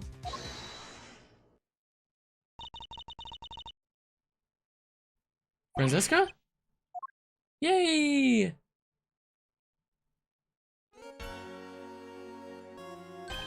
Francesca! And Mr. Fender! We finally wrapped things up over at the courthouse, so we thought we'd see what you kids were up to. Here! What's this? It says SF5 Incident Investigation Report. Oh, how convenient. Thank you, Granny. When Fifi Lagarde mentioned an incident from 12 years ago earlier, I couldn't help but wonder. So I decided to look into it, and this was what Interpol provided. Nice work, Francesca. Oh my god, those gloves. Don't get the wrong idea, Miles Edgeworth. You're no longer a prosecutor. I didn't do this for you. I did it so that a colleague could solve his father's final case. I owe you, sis. But everything related to the SS5 incident was supposed to be top secret. Yes, but that classification was also applied by the prosecutor in charge of the case, Excelsius Winner. He was the prosecutor in charge? Yep. Him again. Don't worry. Due to the outcome of this morning's trial, he's been stripped of his authority. Good. An outcome that was in no small part thanks to the efforts of his own son. Eustace. So in defeating his father, he made the old case file available to us? Sounds like we owe him. Prosecutor Eustace Winner is busy wrapping things up after the conclusion of the Lagarde trial. But he asked me to give you a message. Leave Dad and Lagarde to me. You focus on your case over there. He's even starting to sound like a prosecutor. Indeed he is. All right. Now that we have the case file, I can recreate the scene no problem. Excellent, let's get started. According to the file, the incident occurred exactly where the plaza is now. Then what are we waiting for? With me, everybody. We gotta go back to the plaza? Okay. Oh, jeez.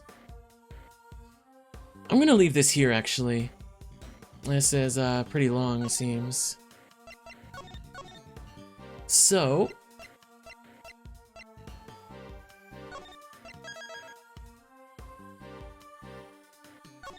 get ready for green screen next case, next time I play this.